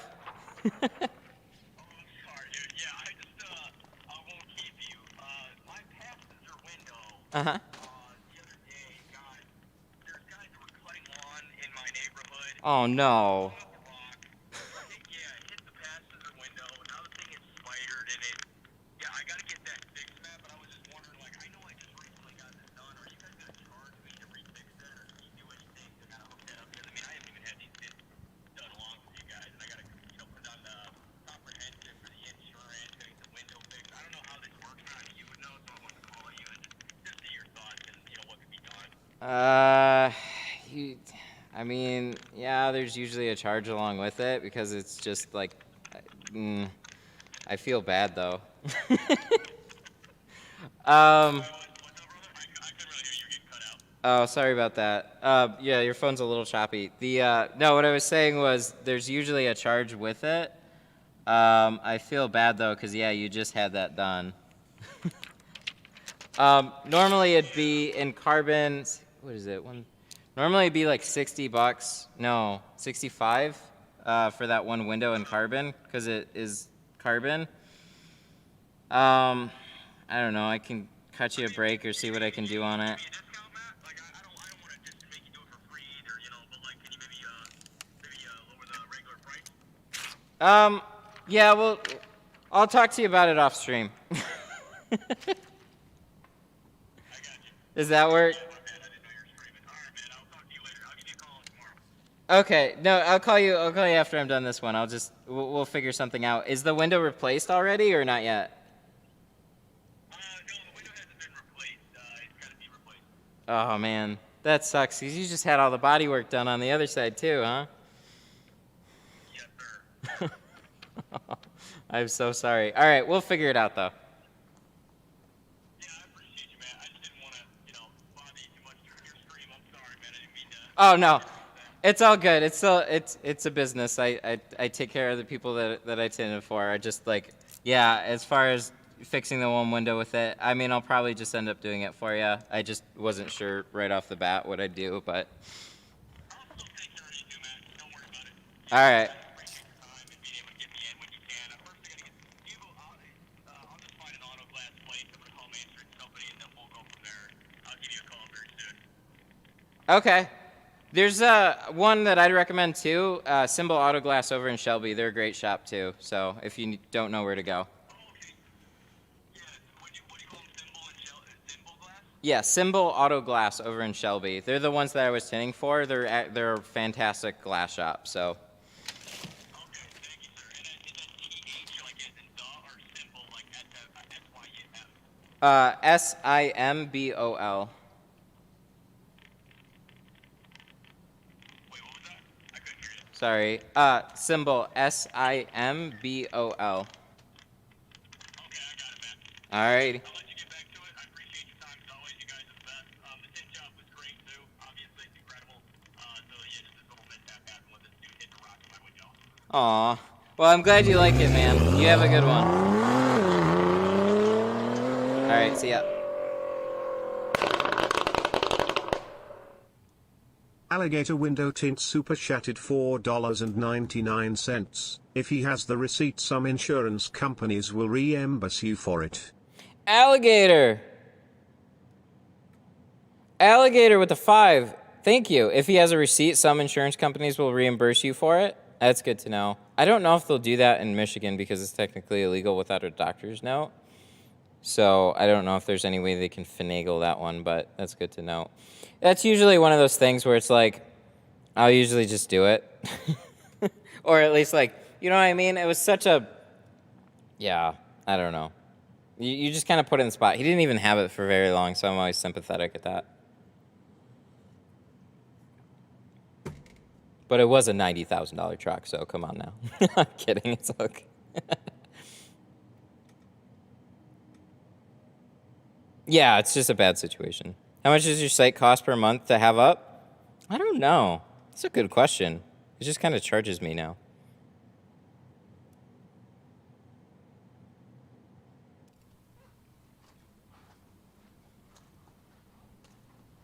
He should have gone ceramic. That's the right answer. Well, you know, for the carbon, I don't just do a free replacement, but for the ceramic, I do. I'll take care of you.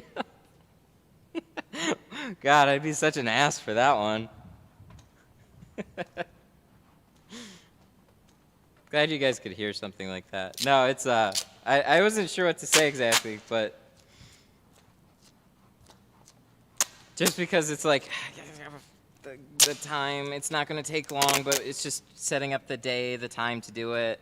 It's just going to be a quick in and out thing, but it is, yeah, we'll just probably just do it. We'll just do it. Tell them to super chat. Leave a super chat. No, it's all good.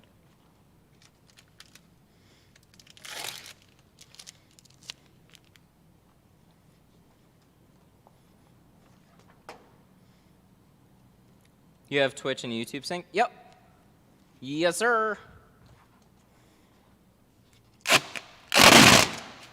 Not many people comment on Twitch, though. Twitch has been my lowest performing platform ever since I've streamed.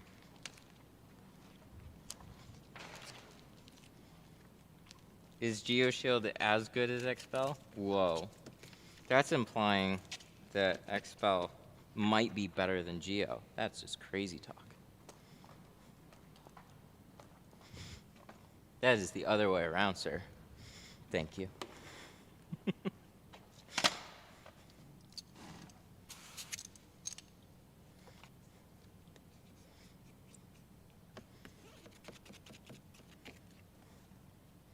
No, they're both solid films. You'll do right. You'll do good with both of them. Tell him to post it on his Instagram. No, you know, his buddy. God, I forgot about that. He already got me work. His buddy set up an appointment immediately after his. I forgot about that too. See, that's why it's like being put on the spot. You just say yes with it. Because, yeah, we did his buddy's truck, 2 front doors with full windshield.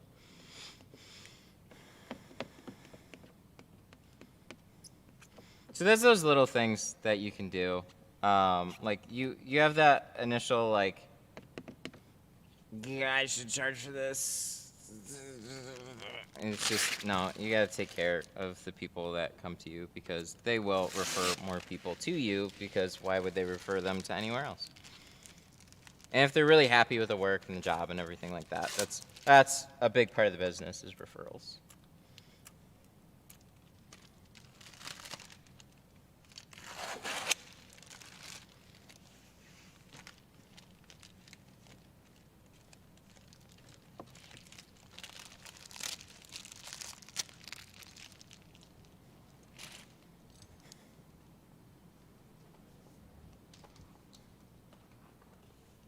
I feel bad. He's had so much work done to that truck already. Ouch. That's no fun.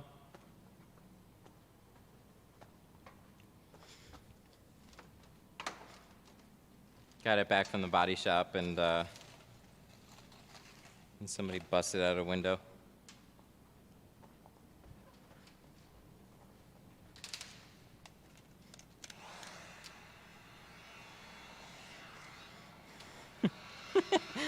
I know, we can all joke about the ceramic.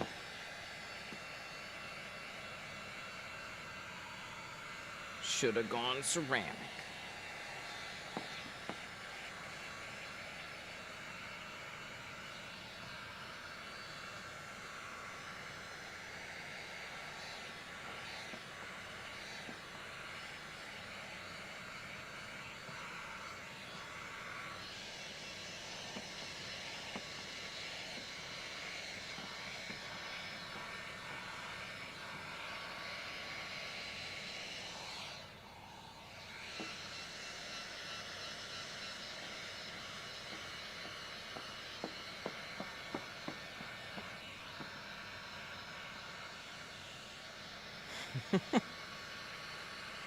Got ceramic on my $900 Civic.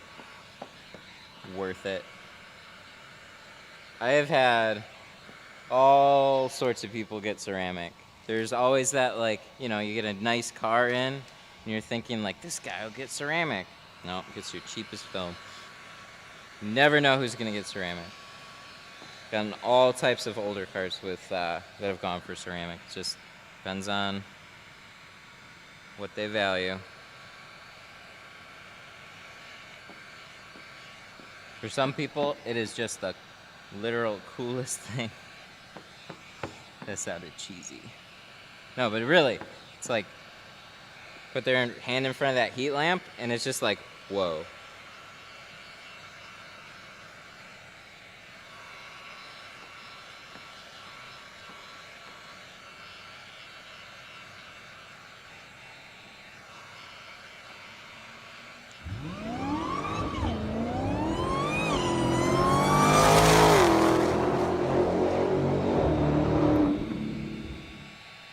Alligator window tint super chatted $4.99. Whoa, I almost forgot Gator. I'm obligated to send another super chat. Alligator I'm with the also 5. feeling good with ceramic and super ceramic in every car today. Toolbox. Does this work? Whoa! Alligator with the 5. I almost forgot I'm obligated to send another super chat. I'm also feeling good with ceramic and super ceramic in every car today. I'm also feeling good with ceramic and super. Why was it sticking? Oh, that was annoying. I'm never sticking that there. Thank you so much for the 5. I appreciate that. Ceramic and super ceramic on every car. That's killer, man. Congrats. That's super awesome. When first starting out tinting, did you use a Sharpie to make your marks then cut? No. GoPro. No, I haven't actually.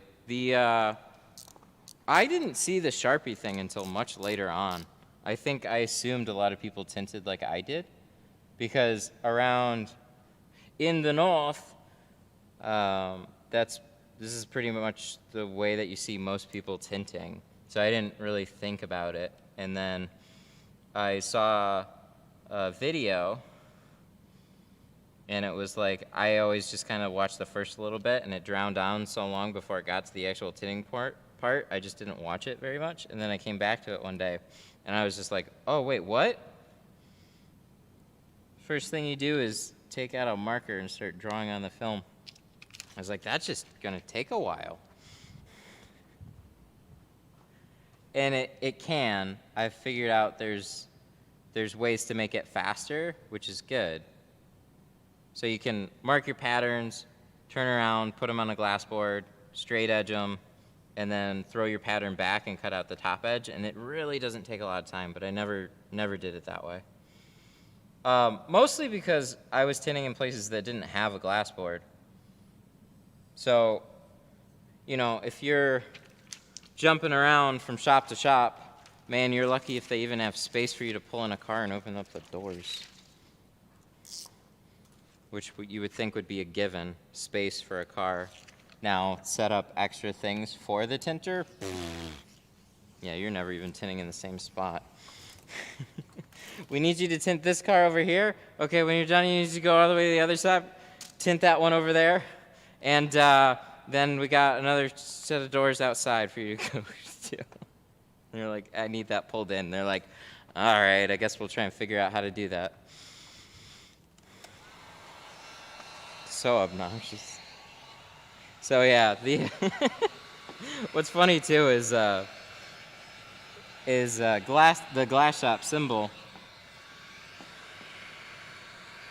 They don't have glass boards for me to tint on. And there was one day that I was like, hey, I tint a bunch of windshields outside of the vehicle over there, and it's easier for when they're doing like full windshield replacements. So if somebody had their windshield tinted or is interested, and then they're getting the glass replaced, it's a real easy thing just to do while it's out of the vehicle. But it's much easier for me if it's propped up against the wall and there's no wall space for them to prop it up. And I'm like, can we like just kind of figure something out there? And they're like, no, I can just have somebody hold it.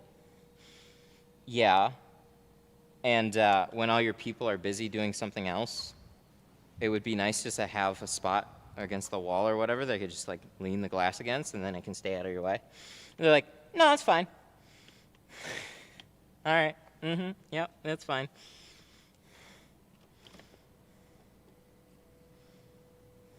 Yep, it's good. It's all fine.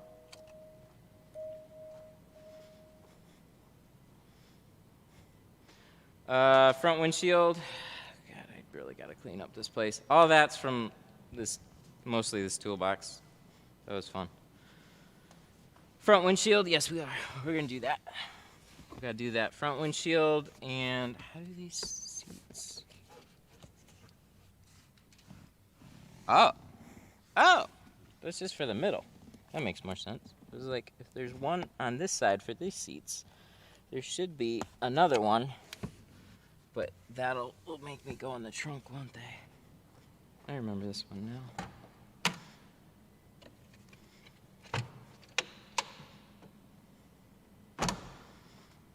I like when they put those on the inside of the car, so then I don't have to keep going in and out.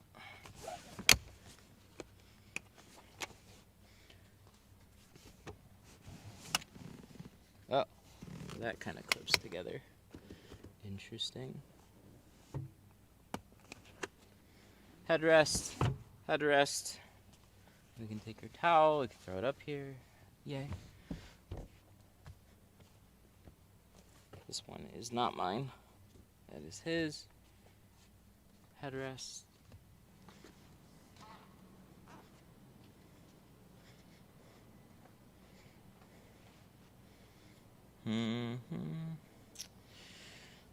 Looking to put, whoa, that's interesting. Looking to put 2 hockey flags on my Dodge Caravan rear pop-out windows. Can that be done? Yes. I won't be the person to do it, but in that case, you'd probably want to go to like a vinyl shop. The whole car should have been off.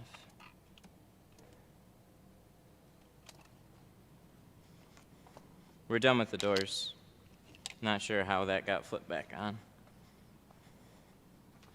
Oh yeah, I turned it on because that seat wasn't moving. And then I made it move.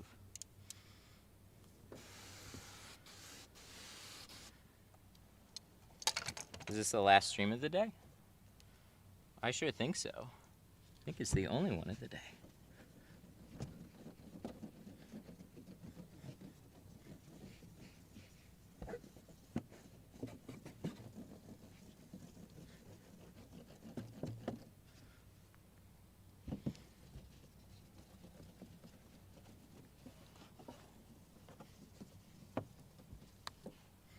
Need to smush this tape.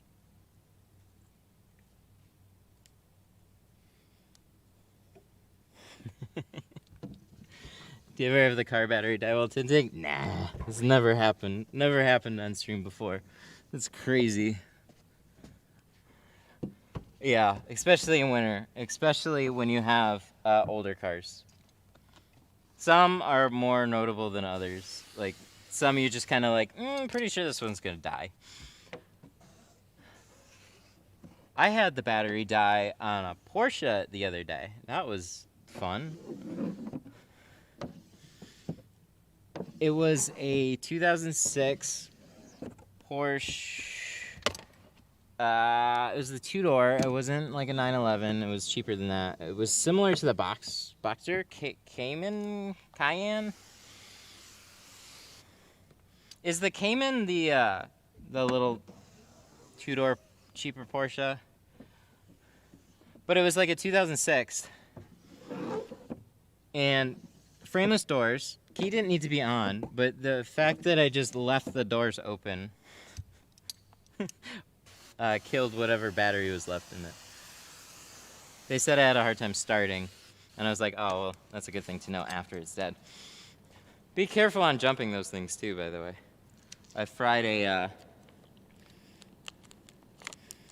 accidentally fried a relay years ago, I found out. If you jump a Porsche Carrera, that's what it is. If you jump a Porsche at full jump power, you can fry a relay. I doubt that's with all of them, but that was with the one that I did, and it went from just being a cheap 2-door job to a dumb expensive job.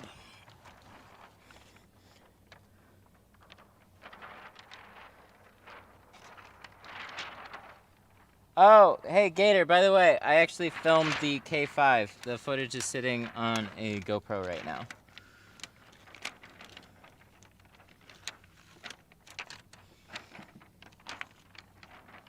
Should I form an LLC or I have no idea. I have an LLC, but partnerships can be funny. I have no idea on that one. I'm assuming there has to be like some sort of like ownership things stated in the beginning too.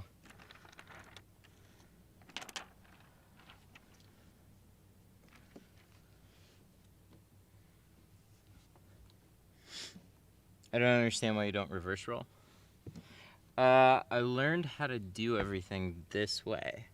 And back glasses are still easier for me to do them this way. I don't like all the tighter deck lids, paneling, that type of stuff. So for reverse rolling, I've gotten much better at windshields. But with the back windows, they're really straightforward for me to just do them this way.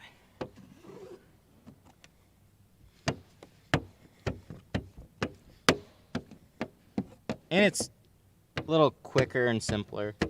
Like you just pick it up, spray it. The only reason I don't do that with the windshields is because windshields are so much more film, and I'll usually end up putting a crease or something in a windshield carrying that much film in like that, trying to put it up on the dash.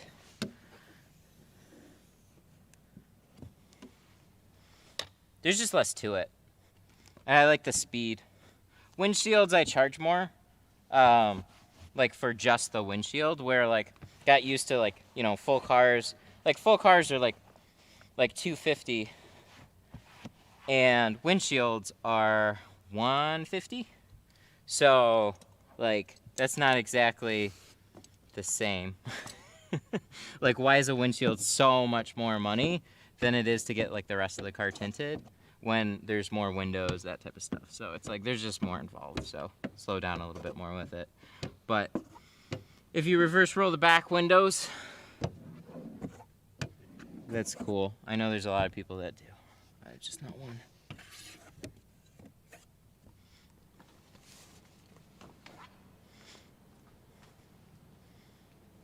Cool.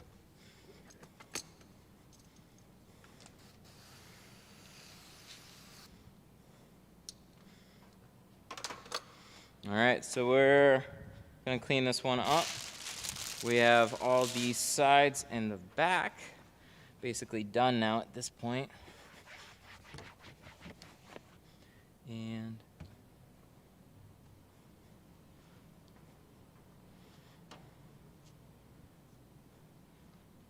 then we're gonna do the windshield. Do you have all your customers check out your website before they confirm an appointment? Yeah, that's the only way they can confirm an appointment. So they call, they talk to me, and as far as I know, they're not gonna show up until they leave money on it. They say they will. And then I've had many people also say, yeah, no problem. I'll go leave that, absolutely. And then they just never do. And you're like, so you probably weren't gonna show up for your appointment.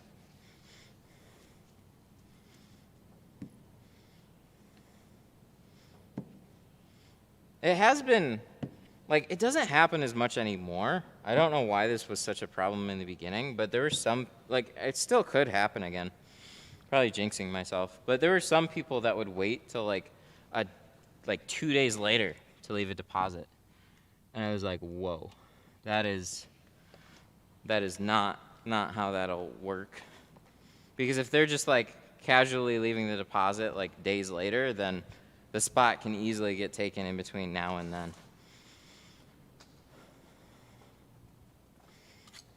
How much did you charge if you file the top edge?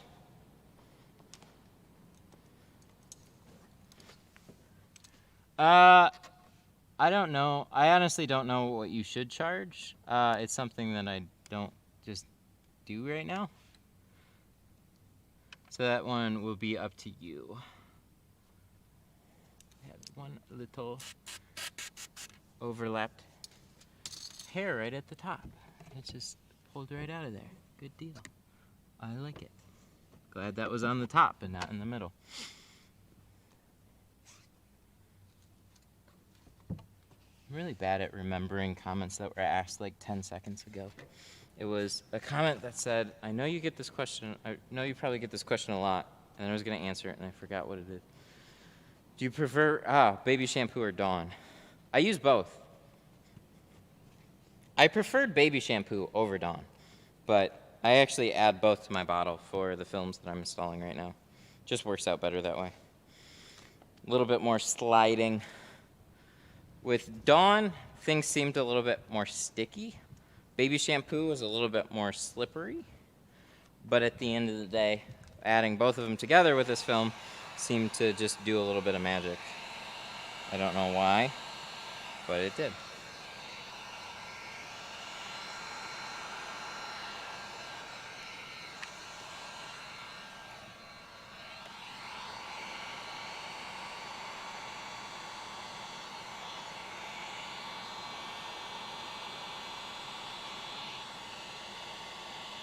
Look, I'm not even getting the water much out on this one. Or maybe we are.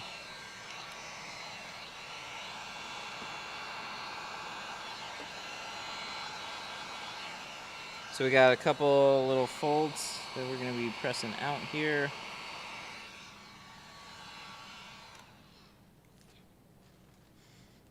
Heyo.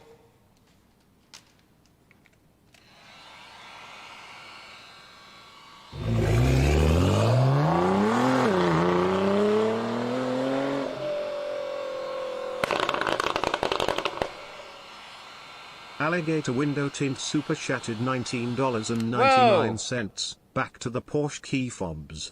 The way they are programmed is that the battery accessory is on when the key is in the car, so it can drain the battery with the key fob just sitting in the cup holder with the ignition off.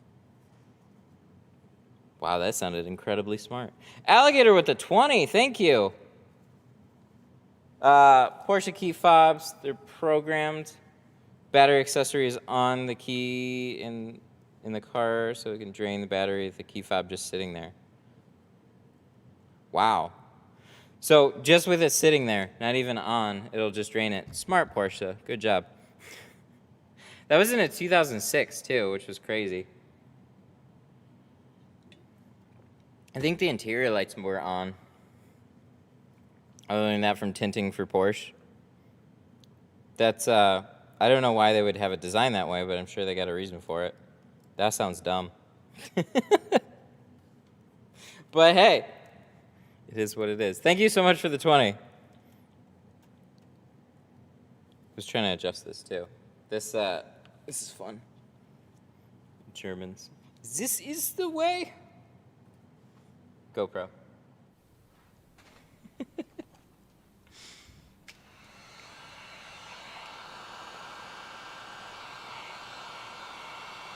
They don't design it with tinters in mind.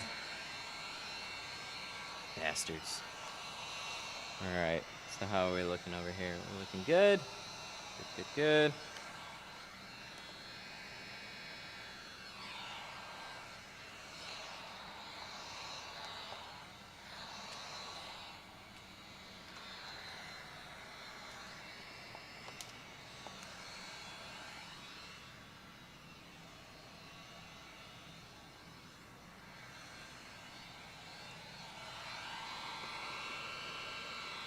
Have you ever looked into 1-star review? That person gave 3 people bad reviews?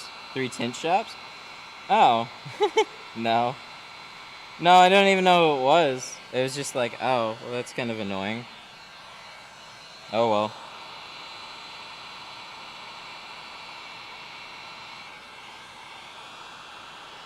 I guess the silver lining there is I'm glad it happened earlier on, so then I wouldn't have like some stellar perfect review, and then all of a sudden it like you get that 1 star later on for no reason. It just happened very early, and it was just kind of like, oh well.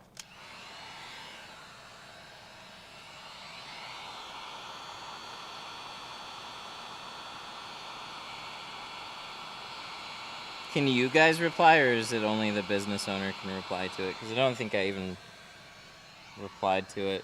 It was just like 1 star.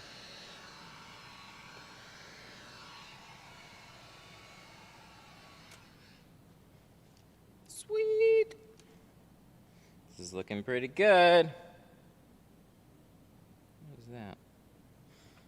Oh, good grief. Is that really? Oh, no. No, it's not. Okay. No, we're fine. You replied? You know, I bet you Nick replied. I bet that's what happened there.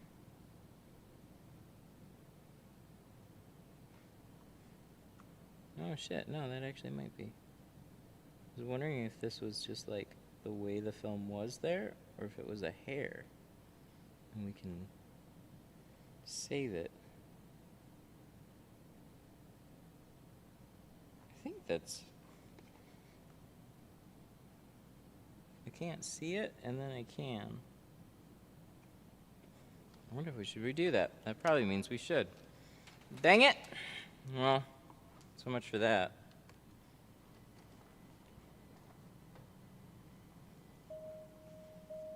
Wow, we gotta do a whole bunch of stuff now.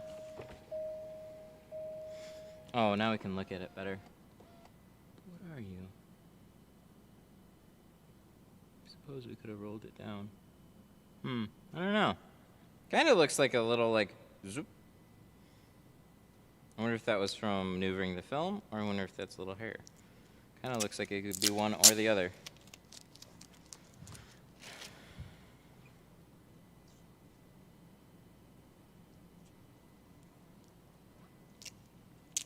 Do you need a certification to tint? No.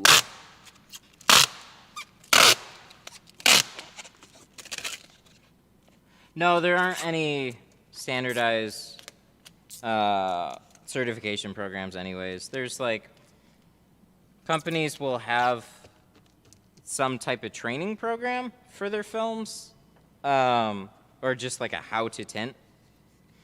You know, if it's a specialty film, like an exterior one, they might have like some sort of certification for it, but nothing that I've heard. But yeah, no, you don't. Short answer is no.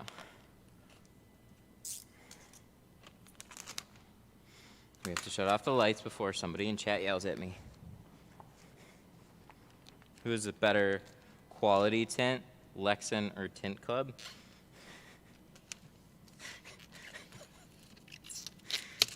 I can't even answer that. My question is why?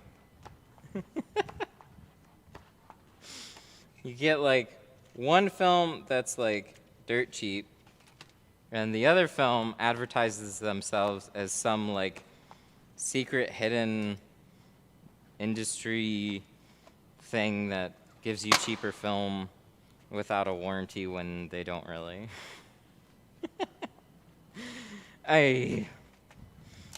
Just look for a good company with a good film that's gonna take care of you.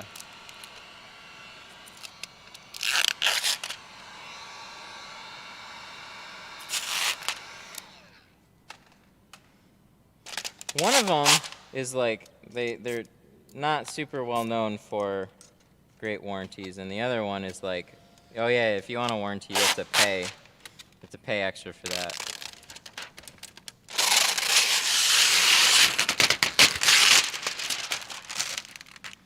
That's not my business. I don't know. Where can I get your panel protector film? It's in stock at Home Depot. My panel protector film is all over. No, it's Carpet Shield. Carpet Shield. Whoa. Whoa! That went weird. Can I do this? Where's...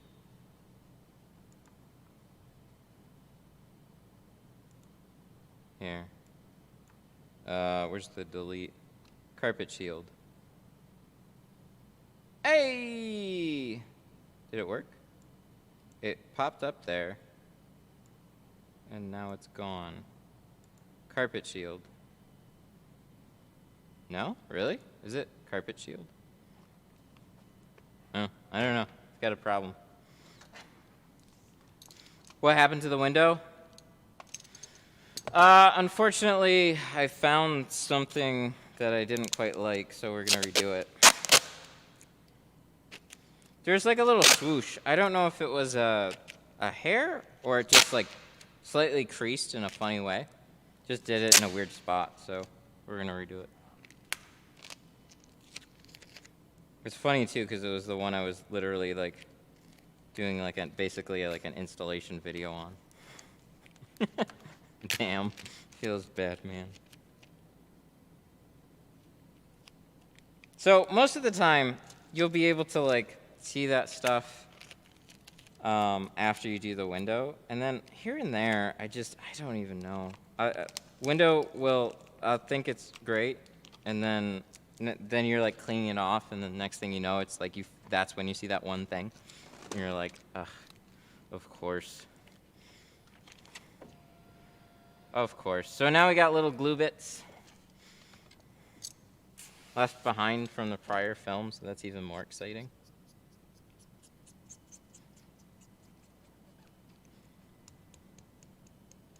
But it's not like it left a sheet of glue, it's just, you can see that's about how quick film can dry. Like it can dry way quicker than that. It's just the glass is kind of cool right now, so. start to leave little bits. Not if this was Avery, though. Avery wouldn't have done that.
Alright, well there's most of it.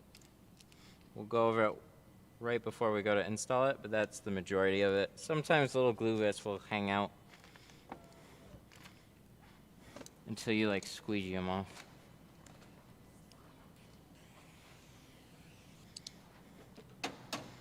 Would Tint Depot be a good company to start a business with? Yeah, they have everything that you'll need, for sure.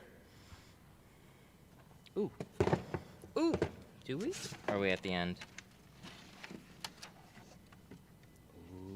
Ooh, look at that. We have a short 35 still. Sweet.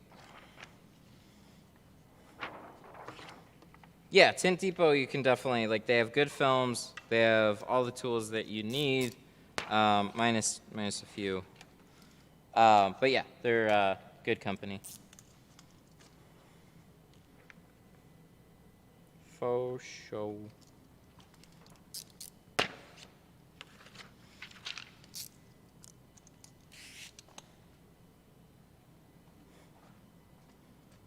We left it. Aha. And this guy.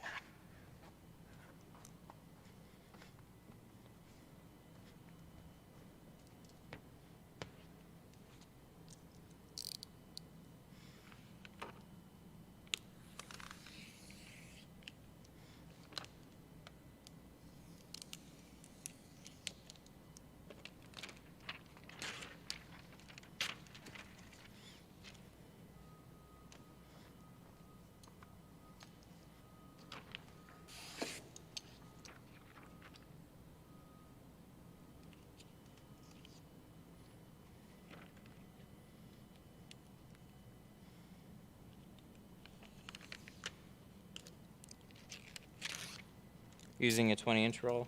Yeah, I normally don't have them. Somehow I had that in 35. I don't remember exactly when I got it, but I had quite a bit of ceramic in some various sizes, and then I just reordered, so I still had that one.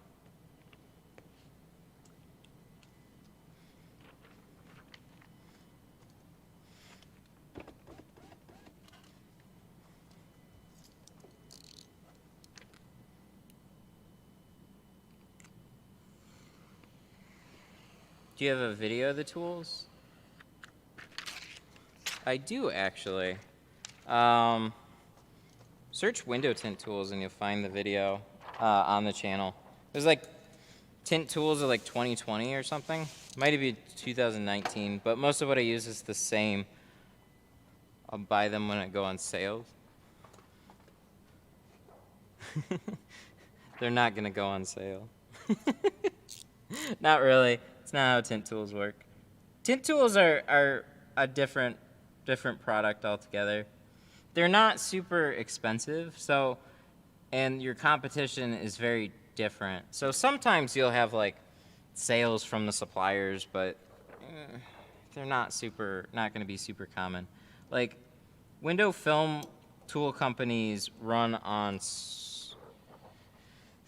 okay-ish margins, but it's just not, it's not quite like buying a socket set or a wrench. you know, there's way more people buying those products, so the competition is way more aggressive. With tint tools, it's kind of like they've got a much smaller pool of customers, so that's why you also don't see all the tools on Amazon or eBay. It's just because they don't have the margins to support that kind of business, and they don't have that kind of sales either.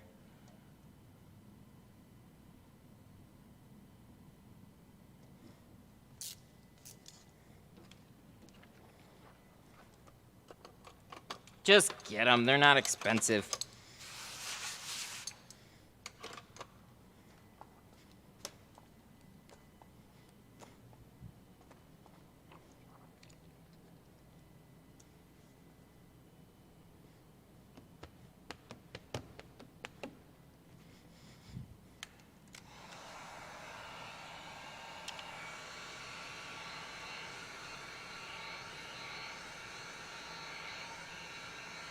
Oh, of course I misunderstood. By the 20-inch? Ah, of course. Okay. Well, then my apologies. Yeah, so, you know what? You're right. Sometimes they will clear out short rolls. Because that leads into buying film rolls. More people buy, people buy like 36-inch rolls or 40-inch rolls, and some will buy 20s and some will buy 24s, but they offload way more long rolls than short rolls, so the short rolls pile up, and then every once in a while, certain companies will give a discount to clear them out of inventory. That is true.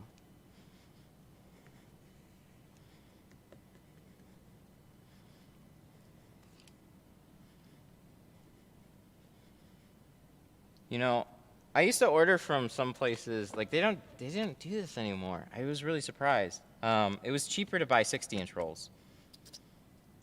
So you just buy a 60, you get it cut,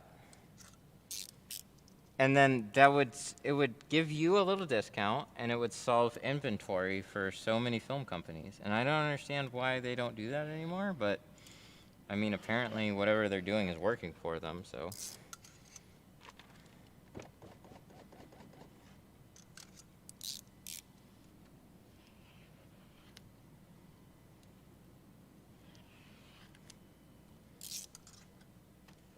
Geo moved to a 72-inch platform, though, with some of their films. So they have shorter, so it's easy for them to cut down into 36 and 24.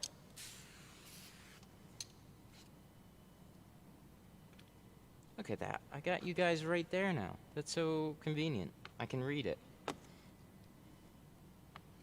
I still listen to them all, though. All that I can.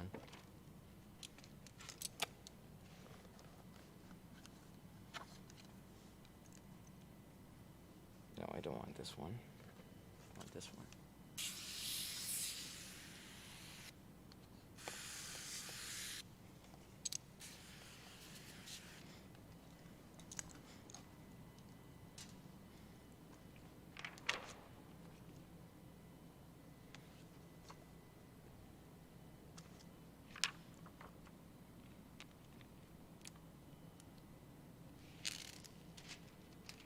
Huh. Saw a company to use a torch on Instagram. Yeah, it's another way to shrink film. Some people like using it. I thought it was crazy, and then a guy that I worked with put a lot more time into it than me, and it's really useful. It just is like heat shrinking on steroids, though, so it goes much quicker. You can ruin the film really, really fast, but it's a really good way to shrink the film. Just gotta practice with it.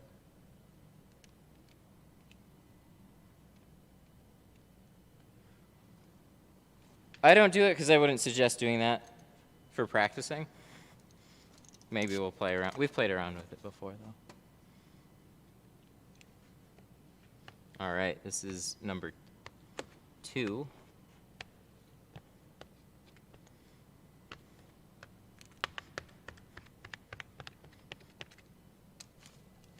Do the Rams have coatings on the side windows?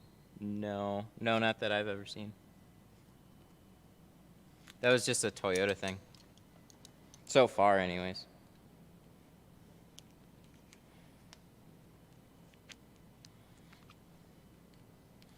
Maybe.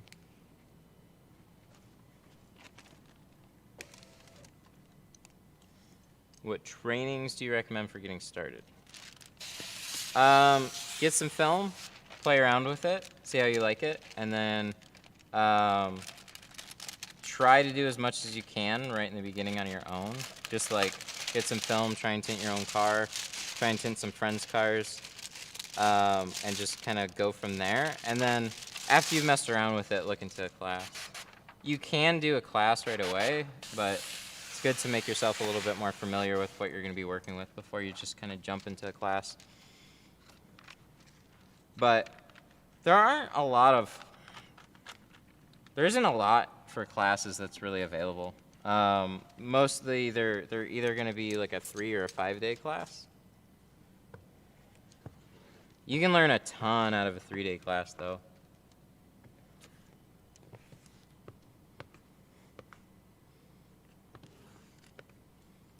They'll kind of point you in the right direction earlier, but you don't need it. You don't need it in the beginning.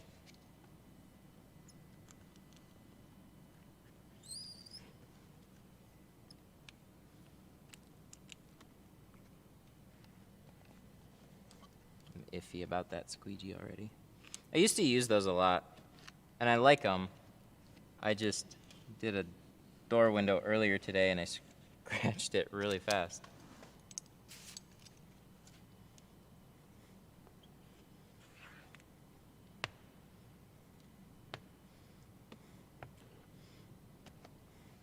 .36 and 40 are best for starting. 36 and 40 are just really standard for everybody. So you'll get probably the most bang for your buck out of a 36. Because it can cover most cars and windshields. Where it falls a little shy is on truck doors. So you're not going to be able to tint truck doors with it without flipping it sideways. So in that case, you'll have to do like a shorter roll, like a 20 or 24. Typically a 24 because 20 is going to be too short for F-150s and some other trucks.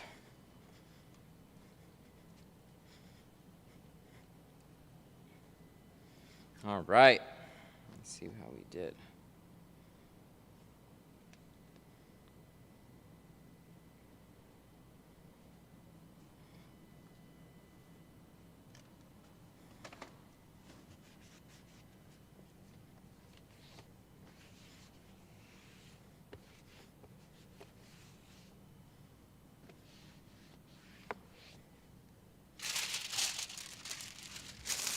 Have you ever installed safety film? I have, a little bit. It's some really thick stuff.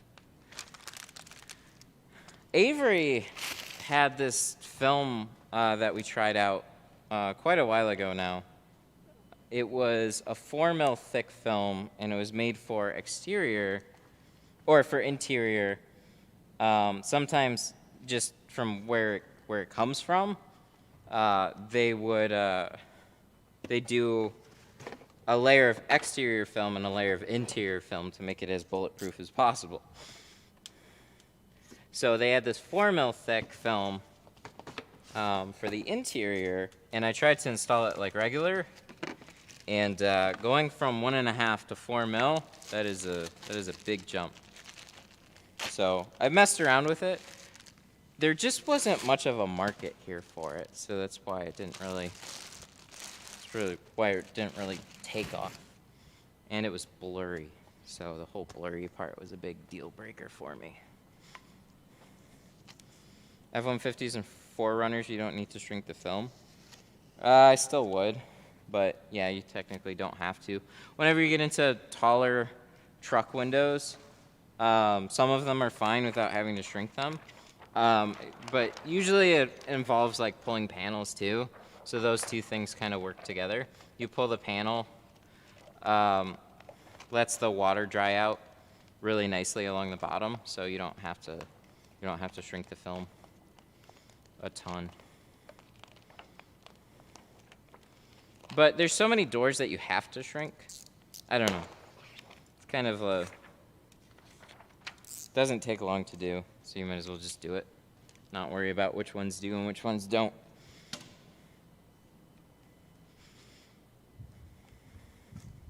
Shrinking doors a little bit, even if they're pretty flat, like Wranglers, right? Never hurts. So, and it saves you in case you had to.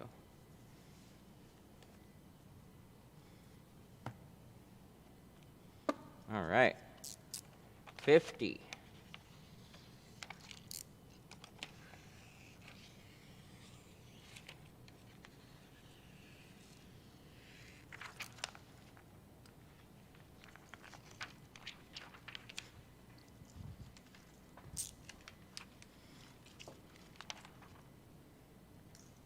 I just never understood the debates. Like, there's a team take apart the doors, team don't take apart the doors. There's team shrink the doors, team don't shrink the doors. Like, however you do it, it's all good. I mean, there's points when I don't, an easy door is an easy door. I don't think you have to take apart everything, but hey, if it's easy for you to just pop out seals quick, then go for it.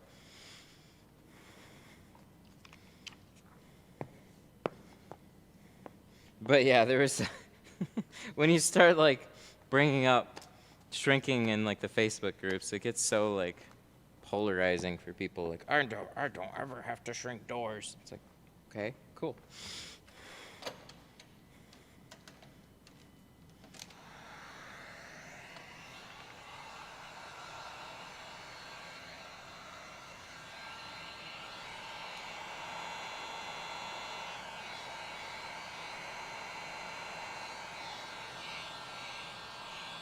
Yeah, so our little squiggle, whatever this was here, is gone. So that's good. This door looks better. I feel better about that one now, especially being a driver's door. You know, you walk up to it, you see something there, and it's like, whoa, what is that?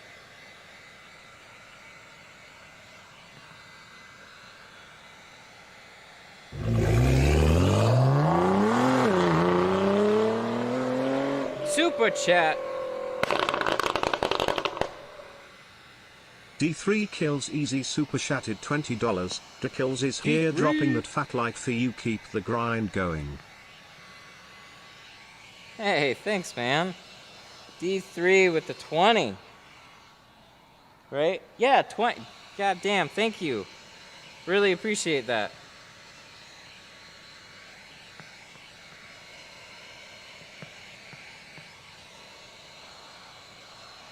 Find any more fun windshield films?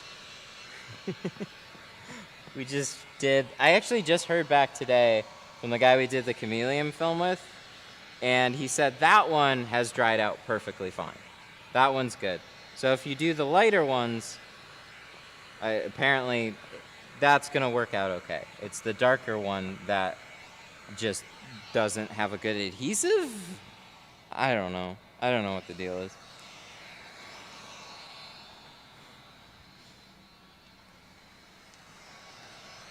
So we did the light ultravision film the other day, and then we did the darker ultravision film before that, and then that just apparently didn't turn out well either.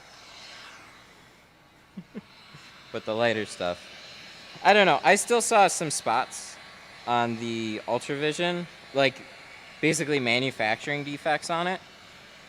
They gave us a big old piece so I just kind of rearranged it until we had the least amount of spot. It seemed to be completely out of the film, but I was still a little bit like surprised.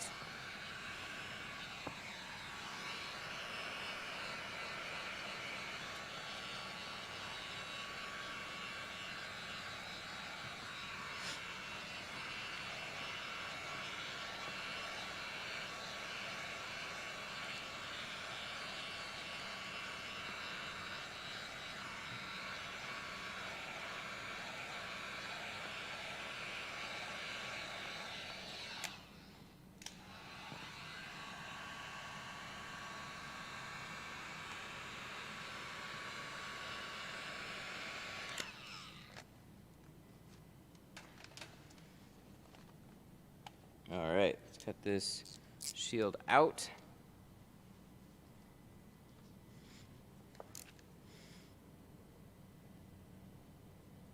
To give us this nice big old cutout here.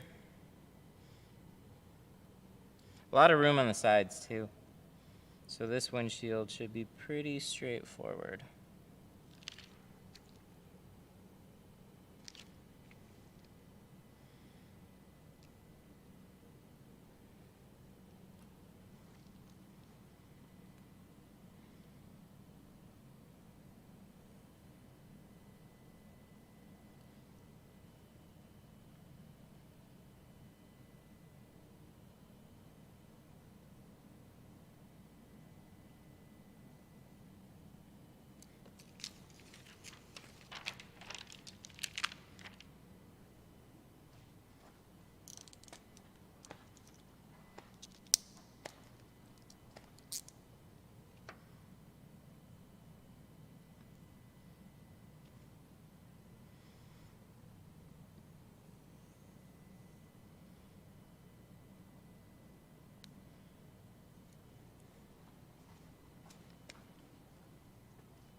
That almost got away from me.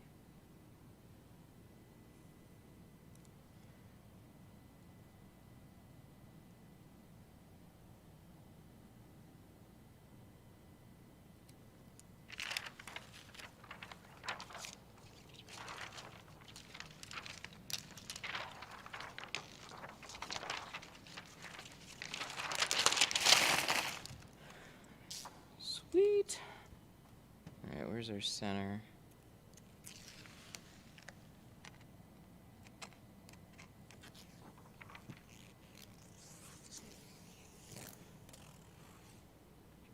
Do the Geo half rolls come on a tube? Oh yeah, they put the same tubing box and everything on the 50s. They'd prefer you order 100, but they will roll them down for you.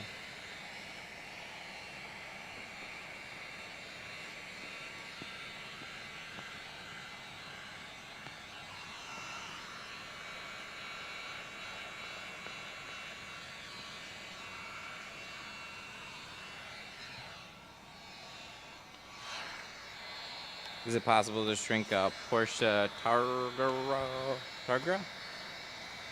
I don't do a lot of Porsche, as you can imagine. By the way they pronounce them. Yeah, there's actually a video on it. Sean's got a video on it. Look up Window Tint Warriors. You can see the whole thing.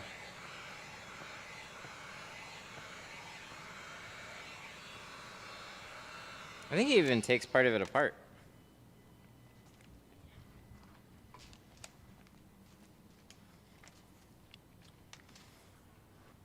You should try film from AliExpress for about $3 or $4 a roll. Very thin but doable.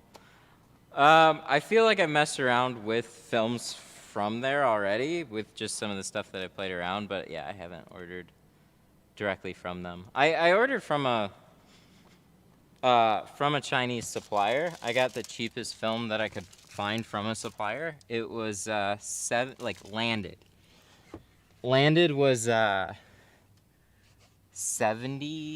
$75 per roll. Like shipping, everything, $70 for a 60-inch roll. That's crazy. Like that's stupid cheap. And I put it under a light bulb for like 2 weeks, and it started to fail like inside of like 2 weeks.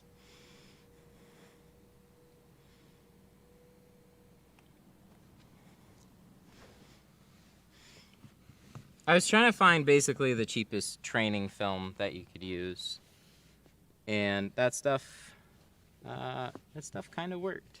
Wasn't the best, but it worked.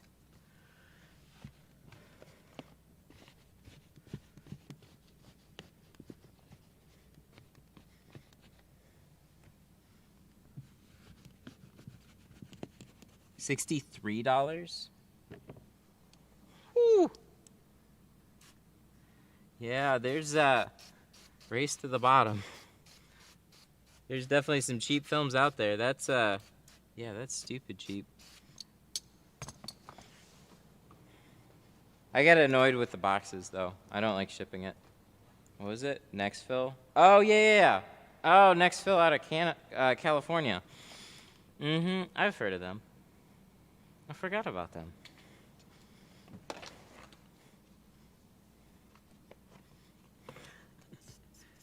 And then shipping wouldn't be as bad because it's in the US. Yeah. Nice.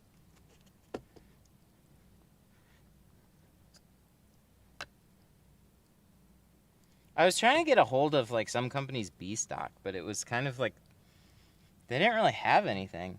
Or at least like from the few that we inquired about. Because you have A stock, which they sell, and then B stock, so that's like, you know, runs of film that may have defects in it that they can't sell. And that would have been great training film because then you're using the actual supplier's film at a steep discount because they just can't sell it for whatever reason. But then, knowing tinters, they'll probably take it and install it and sell it anyways.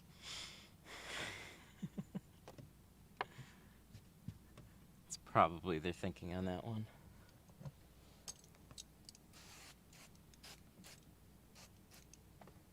I guess can't blame them for that. All right, we need our clay bar wherever we put that. Cool.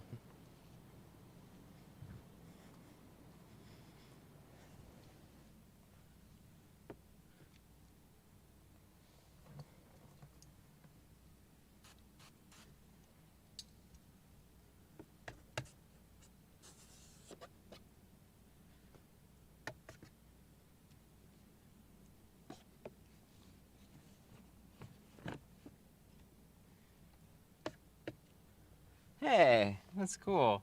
Sorry to tint because of you, I'm on my third car. Hell yeah, that's awesome. It's a big deal to get through 1 or 2 cars. Now you're on 3. Now you're gonna take over the world. Congrats, man, that's awesome. What's the white thing? It's a clay bar. So sad. I don't know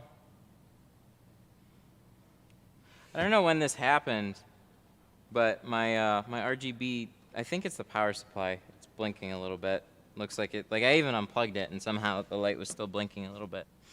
I think the little power supply for it kicked the bucket. Does it work better? Does the clay work better than a scrubby? No, it works differently. So it's really good at picking up little speckles. It's really good for cleaning rear defrosters and top edges of windows. Scrubby, I'd use them kind of like together. Scrub, clay bar, squeegee, towel. They all kind of have their own little bits. Same thing with a razor blade.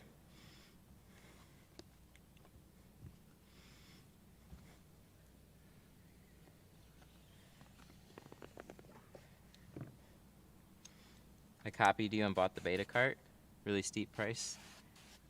But I like that it folds down. Yeah, that is exactly why I bought it.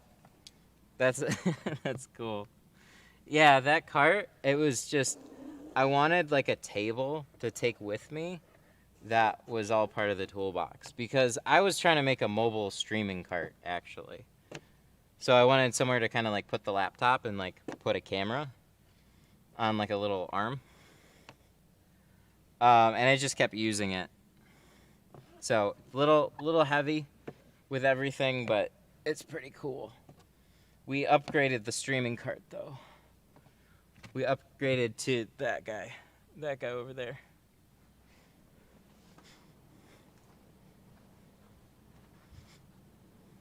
The monitor's huge. It was really cheap too. I got a 40-inch TV from Best Buy. I just went and bought their cheapest open box TV. And it works perfectly fine. It's 1080p. Good. It's sold like 150 bucks. Might have been 160. I don't know. Somewhere in there. It was really cheap. I was like, I literally just need a junky TV. I'm going to use it as my streaming monitor. So I have, for those of you that are just tuning in, I have basically this monitor and this one are now the same display.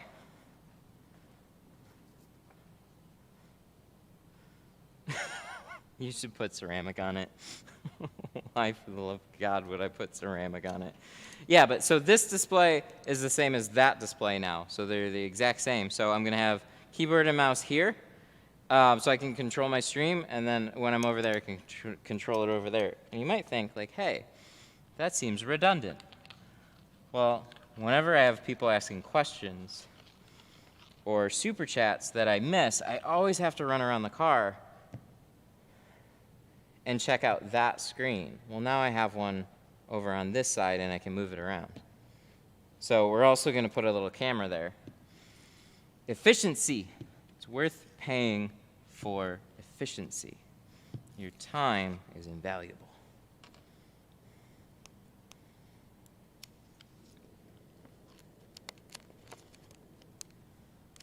And we're going to add tools to the cart too. So everything's just going to kind of be like easily on hand now, instead of running around from one side to the other.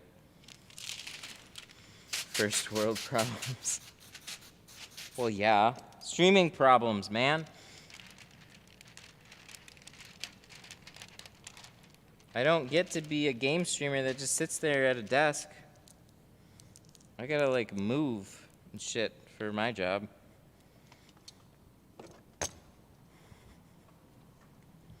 Harbor Freight Toolbox? Yep, it's their U.S. General. The 5-drawer, it was like $240.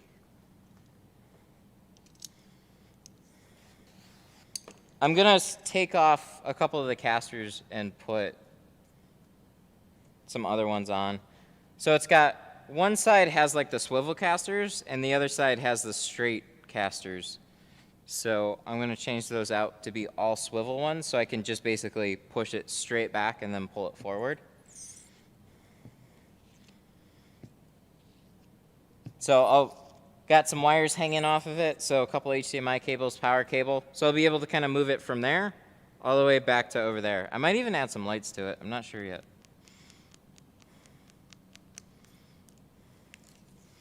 But what I'm wondering is if I put a good camera on it, if I would rather start the stream from like that type of station and literally make one for both sides. One over here and one over there. As long as it doesn't take up too much space. Just take all that stuff and put it on like a cart. Because then, like it's always just there. Just all my stuff and just kind of move it back and forth if I need to. It'd be really interesting. So we'll play around with it on that side. See if it makes sense. Definitely makes sense for that side.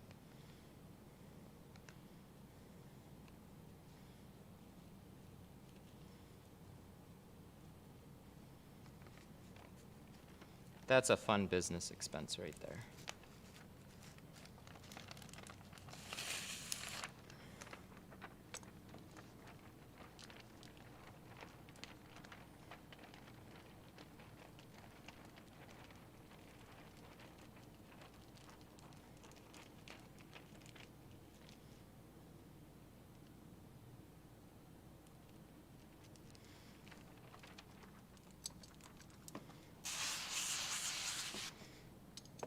All right.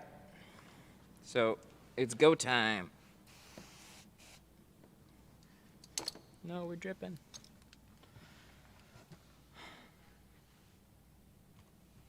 So I'm gonna pull this towel out a little bit of slack here, because I don't like the way it's all bunched up. I need to get better at tucking that thing in. But we got the rope way tucked in there too, so sometimes I'll kind of use a towel and a rope together, and then I'll pull the towel out of my way if it looks like it's gonna be kind of pinching the bottom.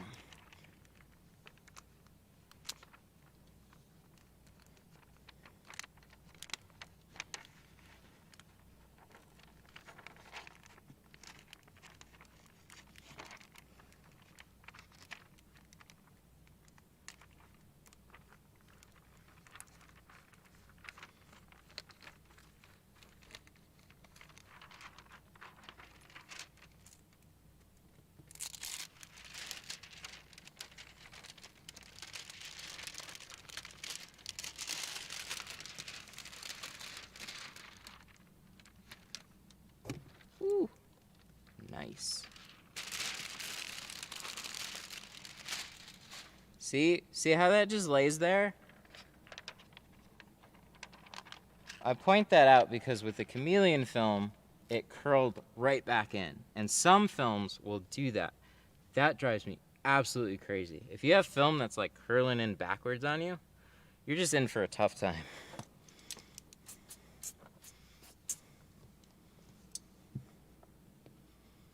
You don't want your films to do that. You want them to just, like, when you peel the liner, just kind of lay there. Sweet. Well, this lined up pretty well then.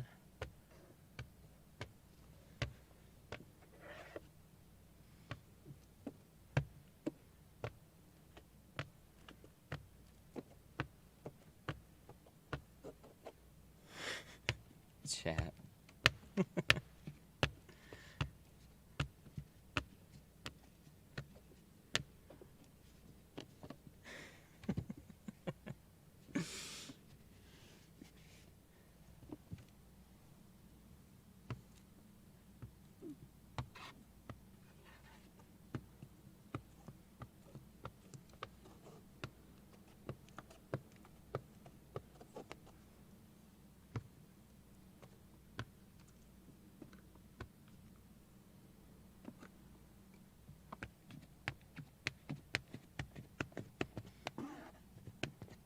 Cool. It's almost like we've done one of these before. Almost. Yeah, a lot of room on this one. A lot of room on all the sides. And especially the bottom, whenever you have that much room. I like those windshields the best. You got that much gap there at the bottom. Makes it so much easier to roll your film in. Tuck stuff.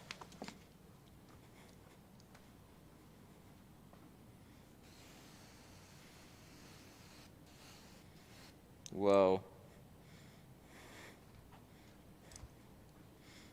You just missed a big old bubble right in the middle of our film. Let's make sure that you don't dry there. That would suck. Yeah, so scrub pads on one side, scrub pads on the other. We need 2 of those big old green squeegees. Hang them off the box.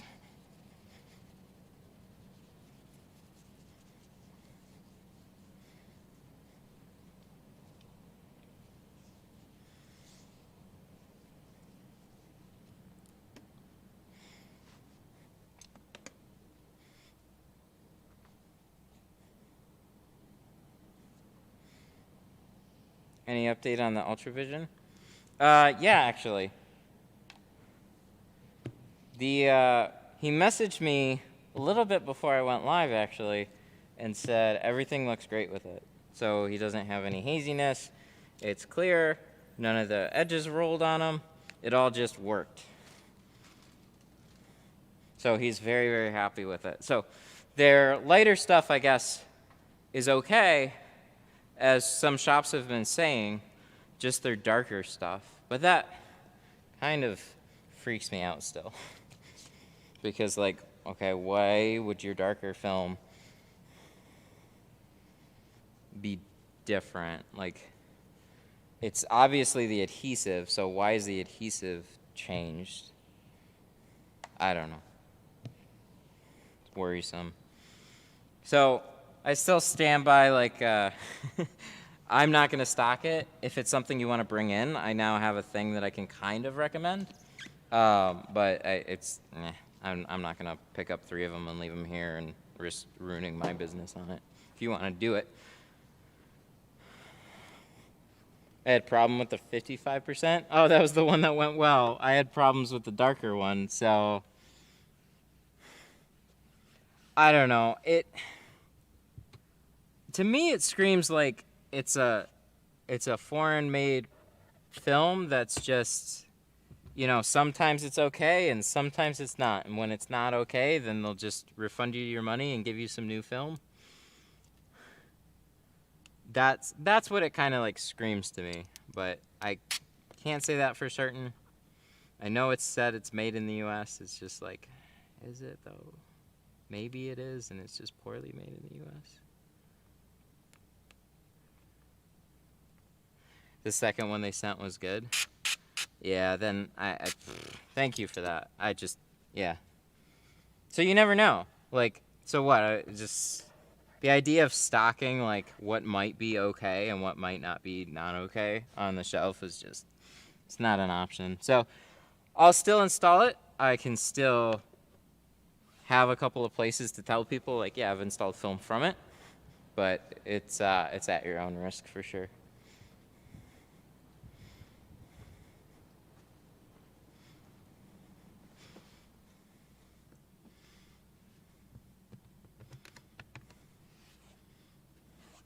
I wanted to Lycon. I mean, shit, it would have been great to find a solid chameleon film company and like start doing a lot more of those. That would have been so awesome. I mean, come on. I like the whole reason I say I'm still okay with doing it is because I think it's super cool and very different for the channel. Like it's like finally vinyl wrapping for window tint. It's just a bright, fun color. You don't see it very often. It's just a whole different thing. And they got their weird little quirks. Would have been great. But if it's not going to be reliable, I can't use it.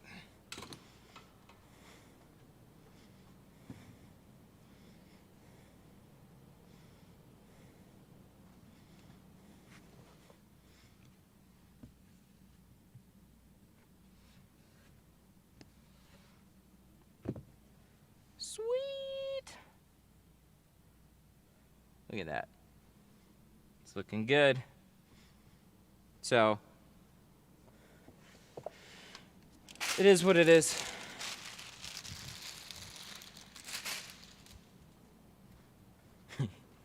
Because that one went through, shit, that was his 4th windshield, 2nd car. Oh my God.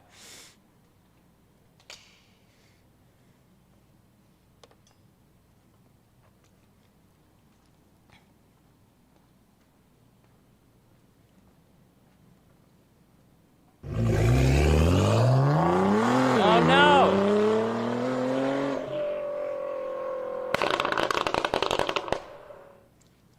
Alan super chatted $5. Hope you had a great 4th. I got my windows done here locally and I'm very unhappy about them. I'm gonna complain a lot next weekend.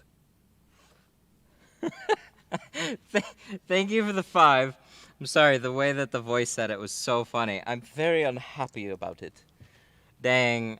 Sorry to hear that, man. Thank you so much for the 5. What happened with the windows? They just turned out speckly and shitty? I'd ask you to call out the place, but I don't know if I want to be that mean to a shop, but if feel free. I can't keep you from commenting. Thank you for the super.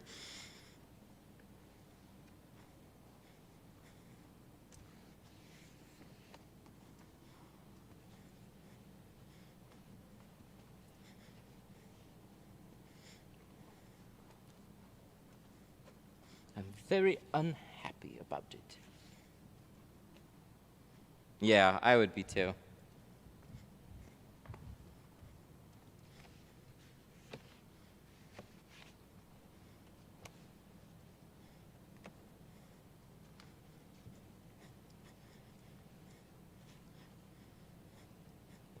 Someone gave me a roll of film that has white dots all over it. Do you know what could cause that?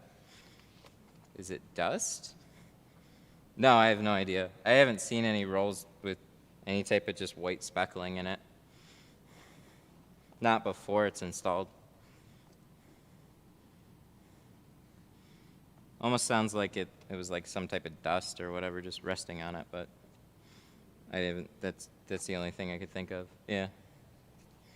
It was a stretch too.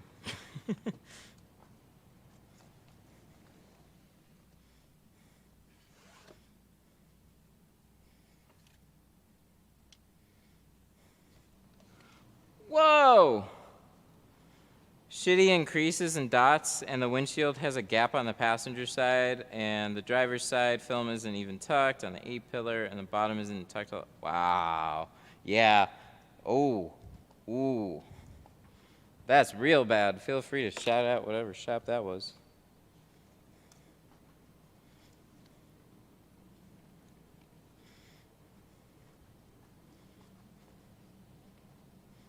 Whoa!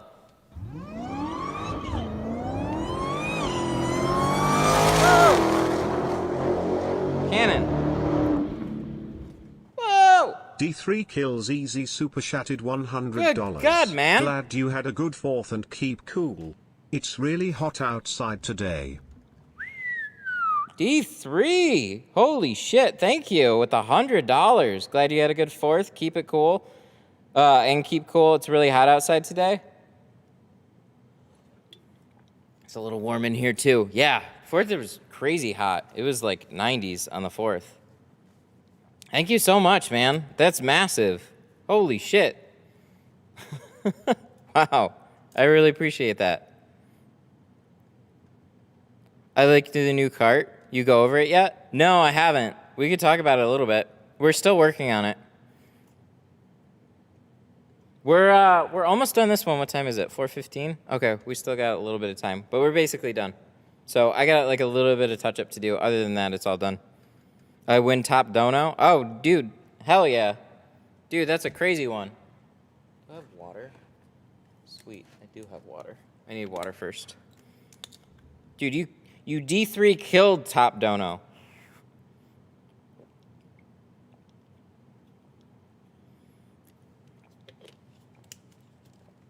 I think the other closest was your 20.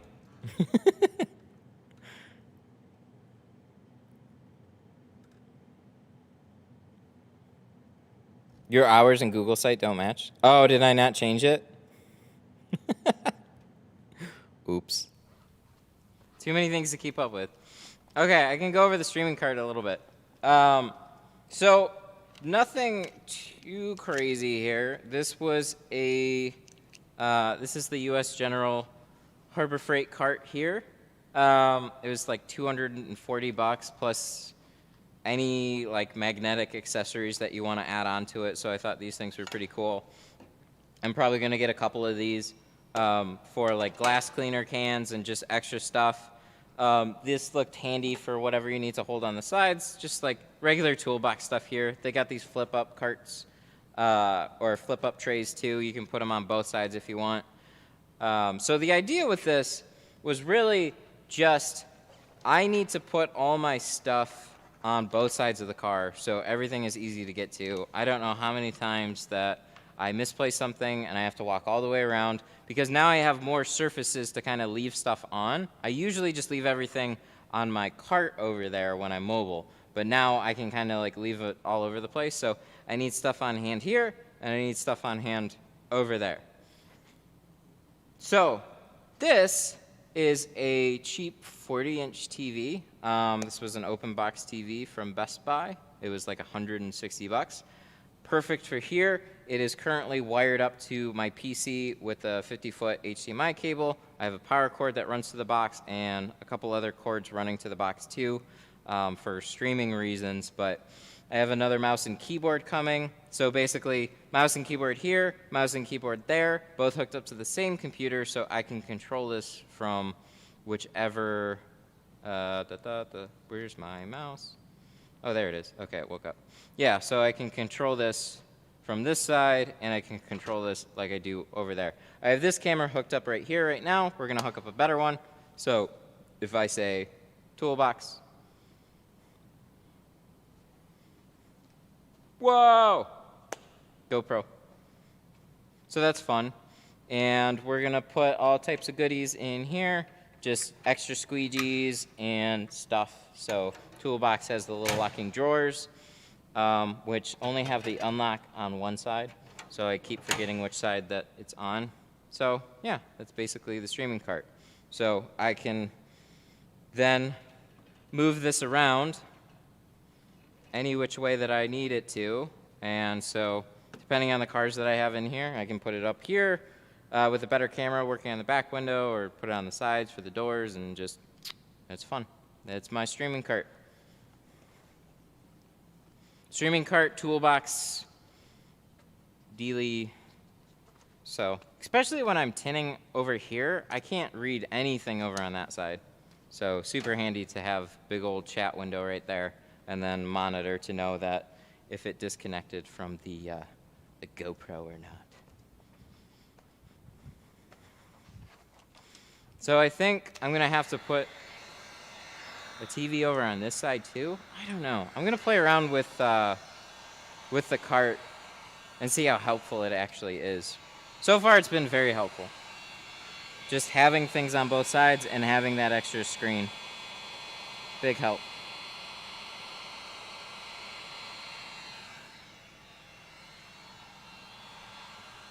So, thank you guys for the support. You guys help feed my my tech hobbies. Some might call it excessive. I say, but there's a good reason.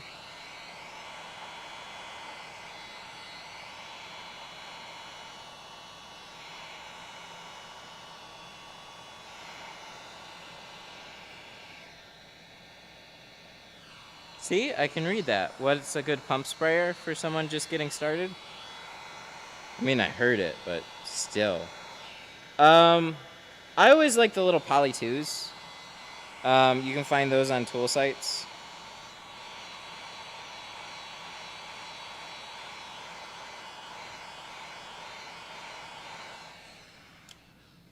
See? Okay, let me see if I can do this.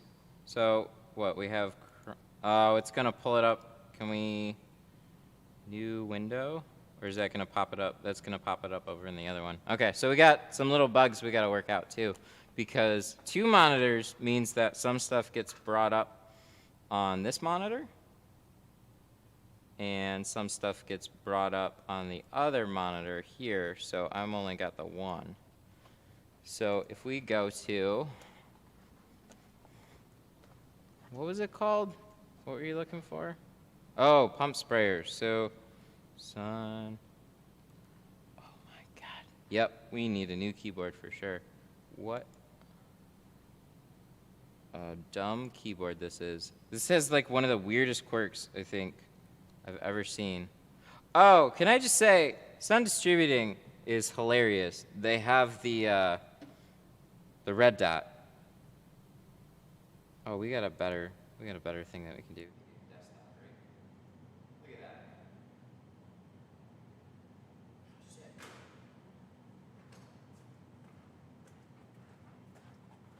that. I forgot. One and then the other. So yeah, here. Okay.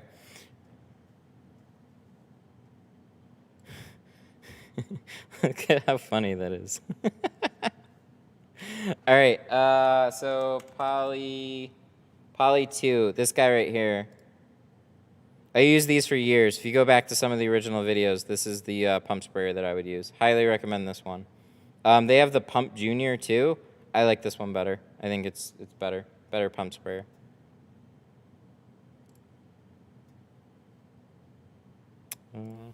So yeah, that's that. I just figured out I have to do a couple scene changes because we have 2 different cameras. We have this one up here and then desktop and stuff like that. That'll be so handy. Oh my God.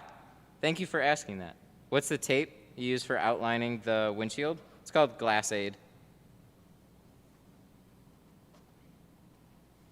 I should try XPEL. I'm not a dealer though. I gotta be a dealer if I want to use their film. Unless somebody sends it to me, I guess.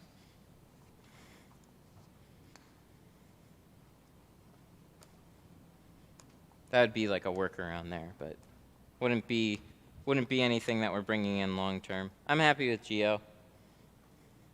It's a polarized film. Ooh, that would be fun actually. I'm interested in looking at a polarized film. I'd put it on my own car to see how that would be.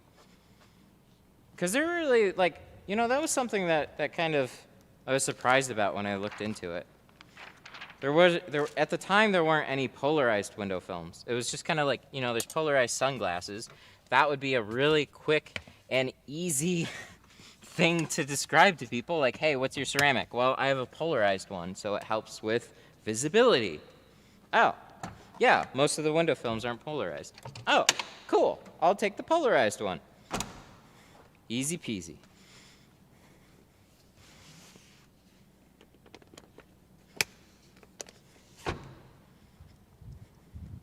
I don't think I heard about that until like last stream, actually. I didn't know that it was polarized. Alrighty. Well, I'd say we are basically done here. Let me make sure I got the key before we close it up, just in case. It's probably smarter than that. But can't be too careful.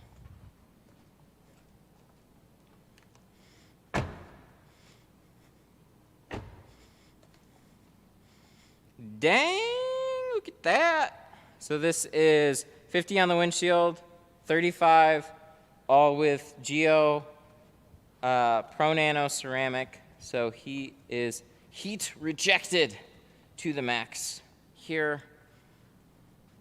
Good stuff, very good stuff. Now we gotta go over to this lame old stream setup over here. Canon. Sweet. Sweet. I don't want to have to put one of these microphones over there too. That'll be obnoxious. I don't think I have to do that.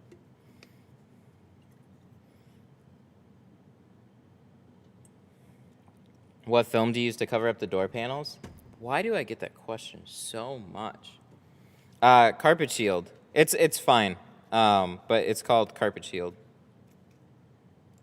Carpet shield. Carpet shield. Don't know why that's not working. We'll figure it out. Is that your microfiber? No, that was his. He left a blue one in the back seat. Does that P2 have an adjustable tip? It does. You're just doing this a lot. I'm wondering, I don't know. I know I have one. I don't know if I have one here.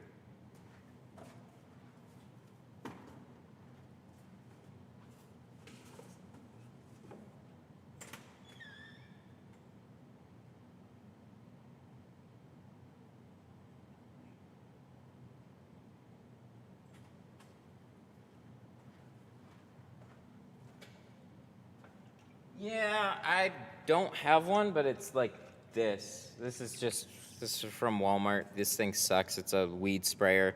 There's a number of reasons not to get this over the Poly 2. Poly 2 is much better. But yeah, pump sprayer, little adjustable tip thing. So it is kind of like a garden weed sprayer, but it's better. So you're going to be putting it through its paces, and then you will break them. So I like the tint kegs much better. So just didn't want you to forget it. Thank you. I appreciate it. Alrighty. Well, it's 4:30. I suppose I have to end the stream. Get back to real life here. So we need to shout out some super chats. Oh, I can't wait. Can't wait for a keyboard and mouse over there. And to get that all set up, then I can jump back and forth between the two spots. That'll be nice. You know what? I might have to put lights. I might have to put lights over on that one too. Oh shit. All sorts of stuff.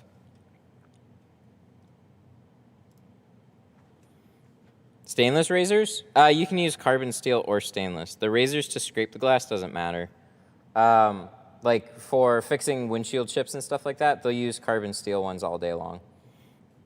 It's really for the direct cutting on the glass, that blade riding over it. So when you're scraping it, you're just like scraping the surface. It's not going to damage it. All right. So big shout outs today. We'll save the big one for last. Alan, D3, Alligator, Jose, and David, those are all those ones. And then the big kills today. D3 kills with $100. God damn, thank you so much. I appreciate it. 120 today total. Top dono for sure. Much appreciated, man. I always appreciate any support that I get here. It's fun. I appreciate you guys hanging out. That's what makes these exciting to do. We will be back with another stream. I've got the rest of this week to stream, and then I'll be on vacation for a little while. So it's Monday. We have streams lined up for then Wednesday, Thursday, and should have one on Saturday too. Go like the video. Thank you. Oh, a couple of people saying, oh, no, the same person saying, thank you. I appreciate it.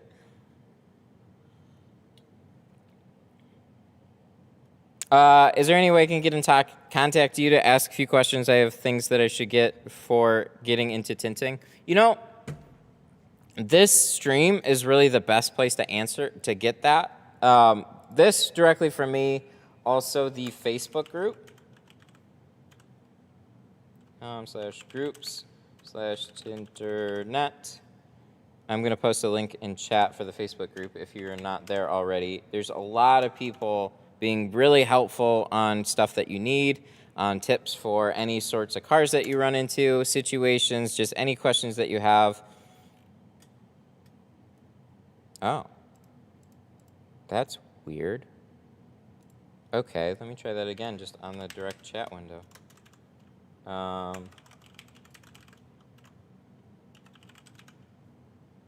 And also, /tinternet.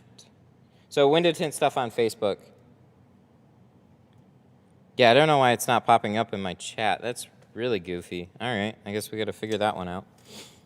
Also, Sun Distributing. So they are a new sponsor, and they tell me that if you guys have questions, to give them a call.